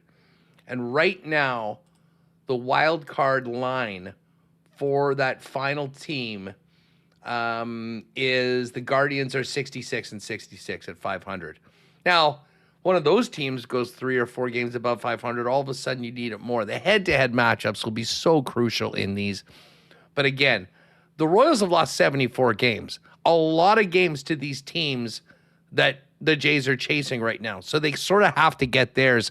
It's almost, I liken it to tennis. You have to hold your serve. And right now, you're at home against Kansas City. You can't worry about the fact that they've won 8 in a row. Get this game, get this one tonight off to a good start, and take it from there. As far as the numbers go for this Jays game tonight,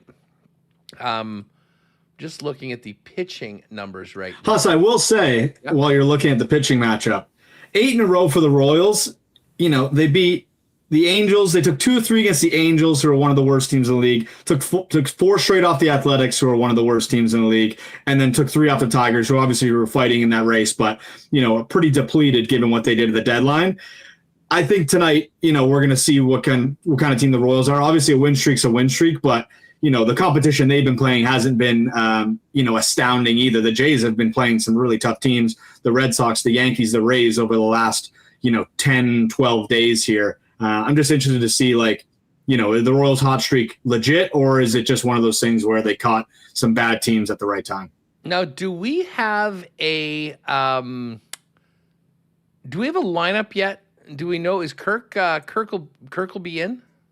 We do have a lineup. We've got Kirk is not in. It's going to be Valenzuela tonight out of the 8-hole. So they got Bateman, Lucas, Guerrero, Okamoto, Sanchez DHing tonight. Clement, Jimenez, Valenzuela, Straw is your 9 right now. Just thinking about if we want to maybe put Jays to win and then add in a couple of other either total bases. I see Okamoto's plus 125 on over 2.5 bases. Brent Bateman, who's been awesome lately, plus 122. Same number on Lucas, and he has been awesome as of late. And then, of course, you got Vlad. What is, wouldn't this be something? What's the homer number on Vlad? He's fairly down there. Plus 529. I don't think we can put this in on a parlay, but I'm going to announce it right now. I'm betting Vlad to hit a homer tonight. His first home run of the season at the Rogers Center. It is plus 529.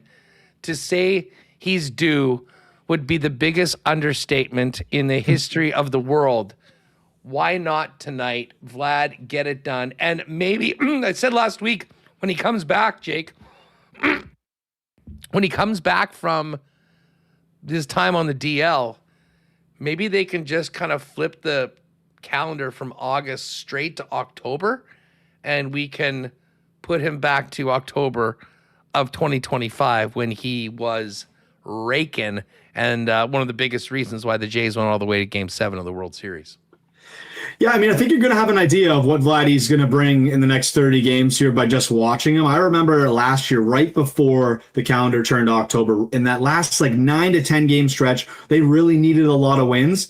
He started swinging the bat a lot differently, and then you saw what happened in October. He just started mashing. I mean, you think about the grand slam he hit against the Yankees. He had home runs at Dodger Stadium, and he was absolutely unbelievable. And I got guys in the group chat sending me videos from March when he was playing in the World Baseball Classic, and he's hitting absolute nukes. I don't know what happened to this guy's swing this year. All of a sudden, it got to MLB season, and he just hasn't had it. He started the season really hot in terms of hitting. He was over a 300 hitter for the longest time, but the power wasn't there. He needs to find that slug again. Anything can turn. Baseball's an interesting sport where, 1 week you could be the coldest guy in the league, and the next week you look at Cal Raleigh. He's been cold all year. The guy hit 60 home runs last year. All of a sudden, he's turned it on. He hit 3 home runs last night, and he's getting hot at the right time for his team. So, can Vladdy finally flip the switch? I feel like we've been asking for it for, all season long. This is the time where he needs to turn it on. There's 30 games left. If they're going to make the postseason, it's going to have to be on the shoulders of Vladimir Guerrero Jr. and the other big dogs there. So, I guess we'll find out starting tonight at the Rogers Center. I have just gone to coolbet.com and I have placed bet Vlad home run tonight. Let's will this into existence and get a great start on the final 30. Over to the CFL. We just had Bauming on, gave him props for his win. $50 richer in the Coolbet account for his victory in the CFL Pick'em. Pick'em is open right now, so get your picks in for the week. And it is really tight, as we said. There is 20 points between the top 7 right now. Everyone is still in it, chasing that great trip to the Grey Cup, courtesy of Coolbet. So get those in. And don't forget, we will have NFL Pick'em dropping very soon. You're going to want to get in week 1. You're going to want to play every week, win some great prizes. We're still announcing what the prizes are going to be, but there is, if in the incredibly unlikely happening that you nail 6 games with the scores, a $1.5 million jackpot going to anyone that does that. But as far as the CFL goes, Bombers are 6.5-point underdogs at home to Montreal. We'd have to go back, but that's 8 or 9 years since the Bombers have been an underdog of that size at home at Princess Auto Stadium. Calgary, 5-point favorites against the Ticats at home. The Riders, 5-point favorites against the Argos at home. And BC laying 7 on the road against the winless Ottawa Red Blacks. One bit, if you go over there, if you go to the bottom, I did ask the guys if we could get a number on the perfect season. Ottawa going 0-18. It's never happened before. That is there at plus 900, 9-1. If you want to have something, a reason to watch Ottawa games for the rest of the year when they're not playing your team. But Jake, if you have a pen, do you have something to write this down on? Here, I'll use my phone. I'll put it in my notes. I didn't send this to you before because we did figure out a CFL 110 parlay. Okay. It pains me to say this, but Montreal minus 6.5. Now the number is 5 on the Calgary Hamilton game. So we'll go Hamilton plus 5.5. Okay. And then it's also 5 in the Toronto-Saskatchewan game. Oh, hold on a second. Did I say Hamilton? You did say Hamilton. I'm wrong. Sorry. That's supposed to be Calgary -4.5. Okay, no problem. Calgary -4.5, Montreal -6.5, and Toronto +5.5. Okay, Toronto +5.5. So a 3-gamer. So we're getting a half point in the 2 games that are basically on 5. Calgary -4.5, Toronto +5.5, Montreal -6.5, and we'll get those up in the exclusives over for Coolbet. I know Pat's going to jump on tomorrow. We're going to get into the Tour Championship. Odds are up for that. Scotty Scheffler, the favorite right now. I have to admit, what's the number on my guy Gary Woodland here? 50-1 for Gary Woodland. What a season he's having, dealing with the brain tumor and then a PTSD. Just amazing. Although he did show that he was one of us. Did you see him top that ball on Sunday? Yeah, looks like me. This week, I'm heading to Montana tomorrow for a boys' golf trip. We're doing 3 days. 3 days of golf, 3 mornings of golf, Thursday, Friday, Saturday. So I'm sure I'll be topping plenty like Gary. I got nothing bad to say about that guy. He's the best. A pro's pro. And yeah, it's good to see him obviously back and in the FedEx Cup final here, Tour Champ on Sunday. A couple things I want to address in the chat. A lot of people asking where I am. I'm at the girlfriend's right now. We're heading to a buddy of mine and myself are heading to St. Catharines this evening, and then we're flying out of Buffalo tomorrow. So I'll be heading down there for about 5 days. We're going to do a local rodeo on Thursday, play 3 rounds of golf, might go see Yellowstone on Sunday. So got a bunch planned there. Are you participating in the rodeo? I won't be participating in the rodeo. No, just watching, just observing. I don't need to be jumping on bull back. I want to make it back alive, work this job, bet on some NFL. My hat, some questions about the hat. I don't know if I'm allowed to disclose this, but we are back in the curling game again this year. The revitalized Team Kleider is now Team McEwen. And I just sent off a bunch of these and some green ones as well to the new and improved Team McEwen. Our boy Matty Ice is playing on a smaller team this year. But the Kleider team has kind of been swallowed up by McEwen, and that's going to be the new McEwen. So they're getting a bunch of these hats. So it is a Sask hat, but it's not necessarily a Rough Riders hat. I don't want anyone to come at me. All the great teams in Saskatchewan have a skip from Winnipeg. Matt Dunstone when he was out there, now McEwen. So this is great. I mean, we still ride with Dunny here, but nice to see Mike on the board. He looked good in that. That's a great squad too. That'll be exciting. Yeah, we're excited. We're excited for the season. Curling coming up as well. Well, listen, come back in one piece from your trip. I'm actually going to be with the boys next week out in Estonia. So you'll be back here licking your rodeo wounds and holding it down with the guys. Folks, make sure to pay attention to the Coolbet socials. If you missed our full NFL WST winners, I would suggest before you make your picks or you want a little bit more, go back. It's on the YouTube channel there for you with our favorite futures bets, win totals, division winners, award winners, AFC, NFC, Super Bowl picks, win totals. It is all there, but we'll have more coming out on the socials over coming days.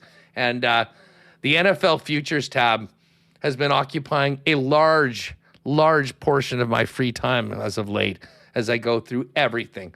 Receiving props, rushing props, passing props, specials, league leaders, playoffs, regular season wins, you name it. Here are the specials right now. These are actually a couple of new ones.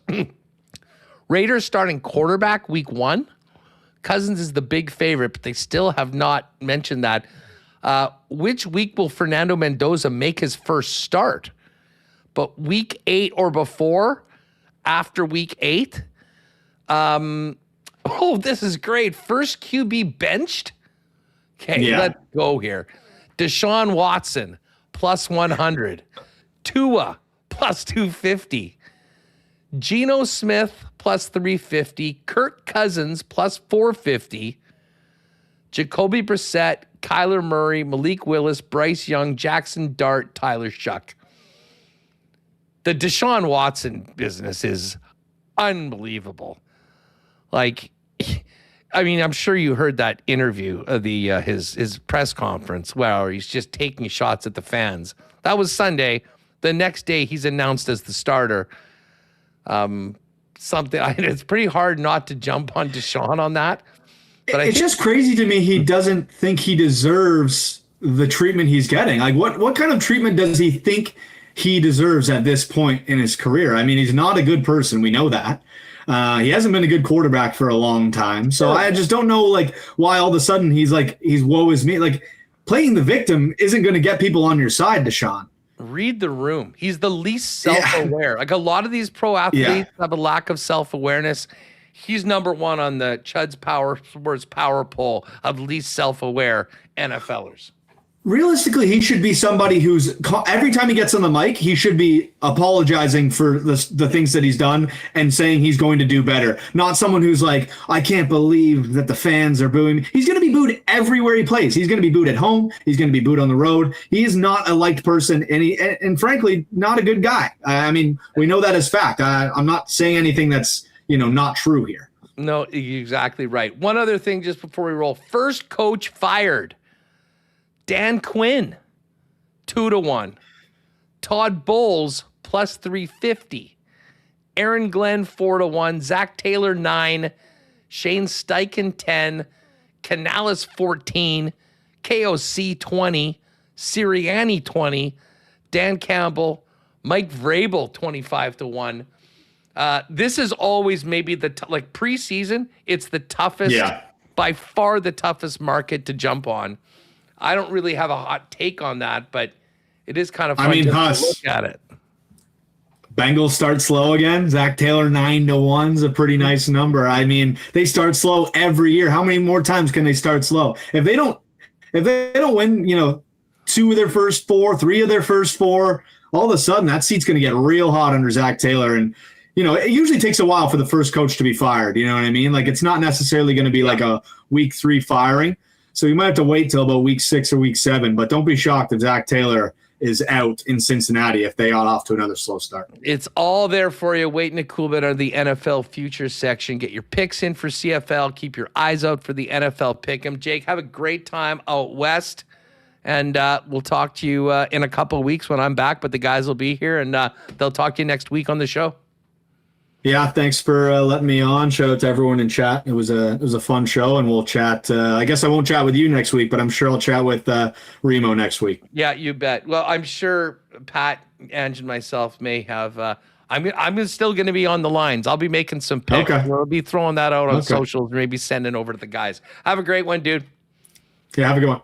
All right, there is JBM, Jake Bowen Moss. All right, let's get Remo back in here. And Remo, I got to tell you, yesterday, and I think it was maybe just the hangover, not of the weekend, the hangover of the Bomber game, where it was a little slow going. You have to, talk about a bunch of stuff that frankly wasn't that much fun to talk about.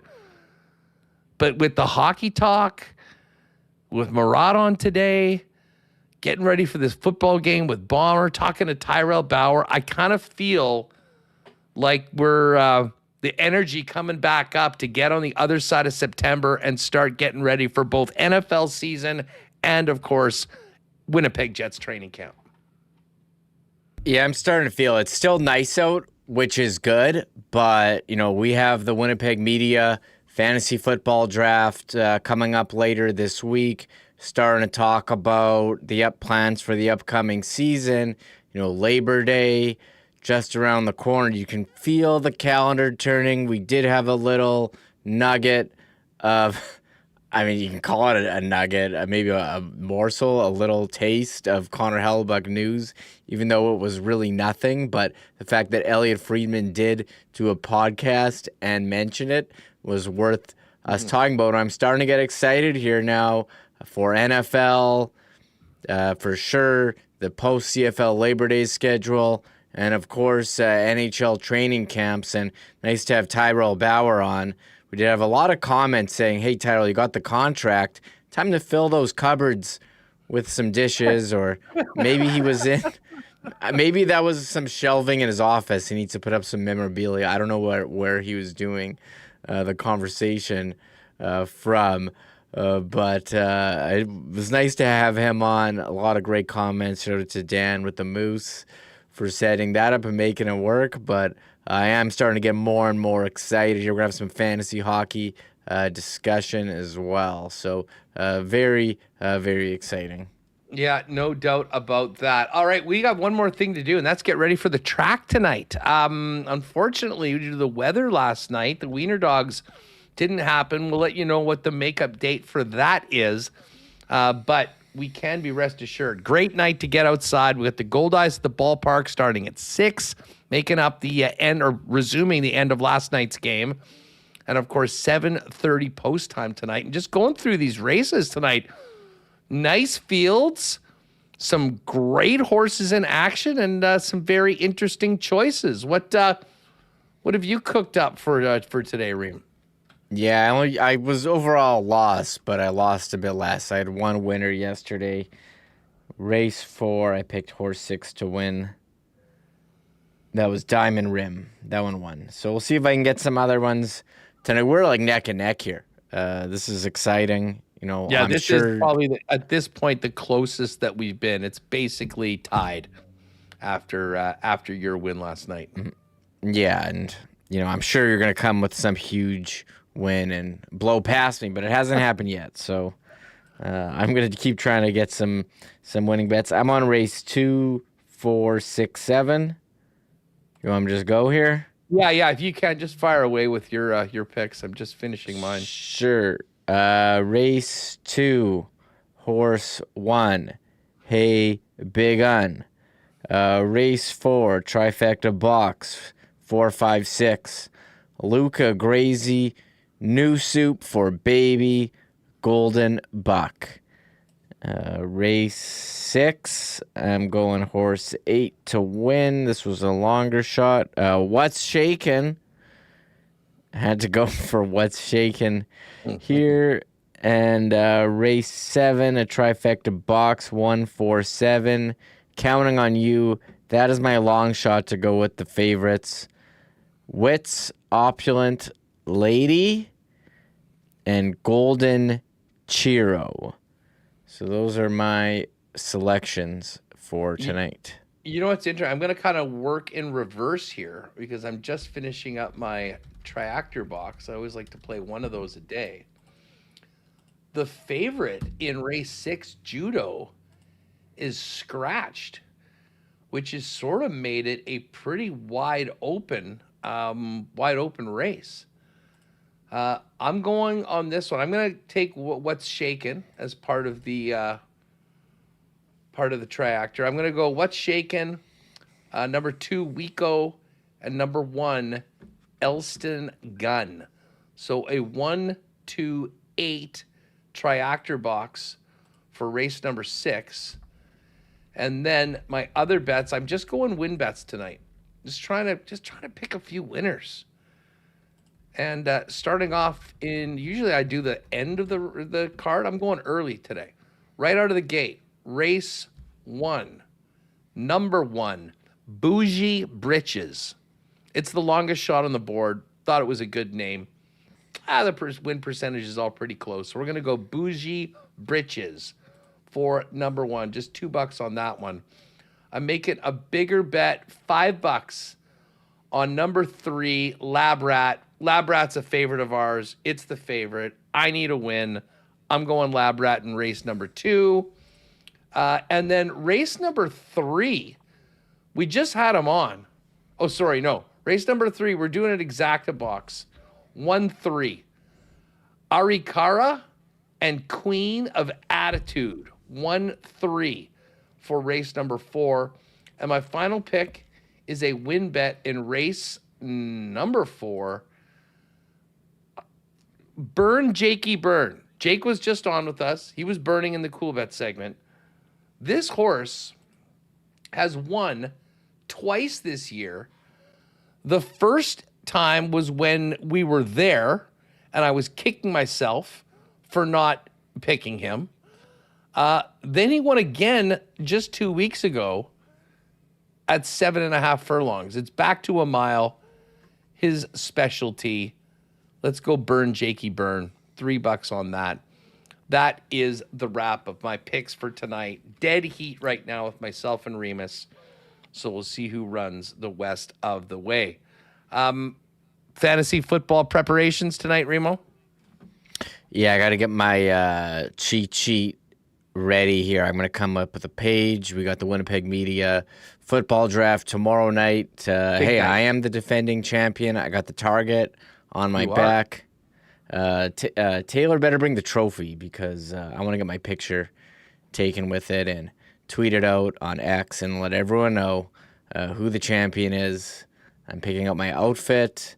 I'm going to choose the correct pens. I've got a clipboard I'll be bringing to mark everything down. I don't want anyone, I got to get a privacy panel for my screen too. I don't want anyone but looking over and seeing my queue during this draft. Got to keep it close to the vest. I know everyone's going to want to get a peek at the queue while we're all drafting in the room together. I can't have everything sprawled out like I do at home, but I am a big fan. Yeah. You have a big choice to make. Like when we did the draft, you got the number 2 pick, and we're just like, oh, well, he's going to get Bijan Robinson or Jahmyr Gibbs. I forgot that this was a super flex league. Yes. Quarterbacks are more important. Will you be tempted to take a QB at number 2 overall? I think I'll be tempted, but I looked at you can look at what I did last year. I think I kind of waited on quarterback. I think I picked up Daniel Jones like last, and he was a big quarterback for me. I gotta look at what I did last year. That's part of the review that I'll be doing tonight, looking at last year's draft and seeing what I did right and how I can replicate it this year. I don't think I'm looking at a quarterback at that high, but yeah, quarterbacks are a bit more important, and they are going to be flying off the board. But I'm really looking forward to seeing everyone there, Connor, Darrin, John Hodge, Mike McIntyre, Taylor Allen, Josh Free-Sam. We've got a good group. Isn't Billick in there? Haven't seen him for a while. Sunshine Scotty Billick. He will be there. And who else? Actually, I'm the one guy that probably won't be there because You're not going to be there? I have my auction at the same time. So I need to be doing basically 2 drafts at once. So it is unfortunate, but I don't think I'm going to be able to make over there. And you know that's what? One less guy. Yeah. One less guy is going to look at my queue. Yeah. Yeah. Don't worry. I'm not looking at your queue. Connor and I are 11 and 12 in that draft. And I was sort of bummed originally, but then I remembered it's Superflex. And I mean, listen, you'd like to be earlier and get the guys that you want. But considering that the quarterbacks are so much more valuable, I have a feeling that he and I are going to end up with a pretty good quarterback and another really good player in the first round, or potentially 2 good quarterbacks if more of the position players go off the board early. You know what we should do? We should invite Josh on the show on Thursday to talk some NFL, just his thoughts on the upcoming season. And we'll get into a little fantasy. He's, of course, hard at work with the Back Bacon Brief, amongst many other things that he's doing for the Winnipeg Free Press. But he's all over it. So we can do a bit of a review on Thursday after today's show. But listen, we should get the podcast up. Great show today. Awesome having Murat back on. Tyrel Bauer, fan favorite of WST. Great to hear from him. And, of course, Darrin Bauming and Jake. Good luck to the Fish tonight. Hopefully they can put 2 wins up after the aborted game last night. And great night at the track coming up as well. And it does look like it's sort of clearing up. Looks like it's going to be beautiful the rest of the week. So let's make the most of this last week in August. And again, Gold Eyes in action all week long, final regular season homestand of the year. That is going to do it for us. Huge thanks to all of our sponsors, everyone listening on the pod, all of you joining us live today on YouTube. Have a great one, and make sure to join us tomorrow. Ken Wiebe returns to the show. We'll have Pat Gregoire, Andrew Collier on the show just to check in on the Fish, I believe, and maybe a little bit more fantasy football talk before the big Winnipeg media draft tomorrow night. For Michael Remis, I'm Andrew Paterson. Don't forget, CFL 110 is up. We did it this morning. It's fresh content for you, all available on the podcast feed or over on YouTube right here at Winnipeg Sports Talk. Have a great one, everyone. We'll see you tomorrow at 1. Oh, my God! Oh! Shut it down! Let's go home! Thanks for tuning in to Winnipeg Sports Talk Daily. Make sure to subscribe on YouTube and your favorite podcast feed at winnipegsportstalk.com.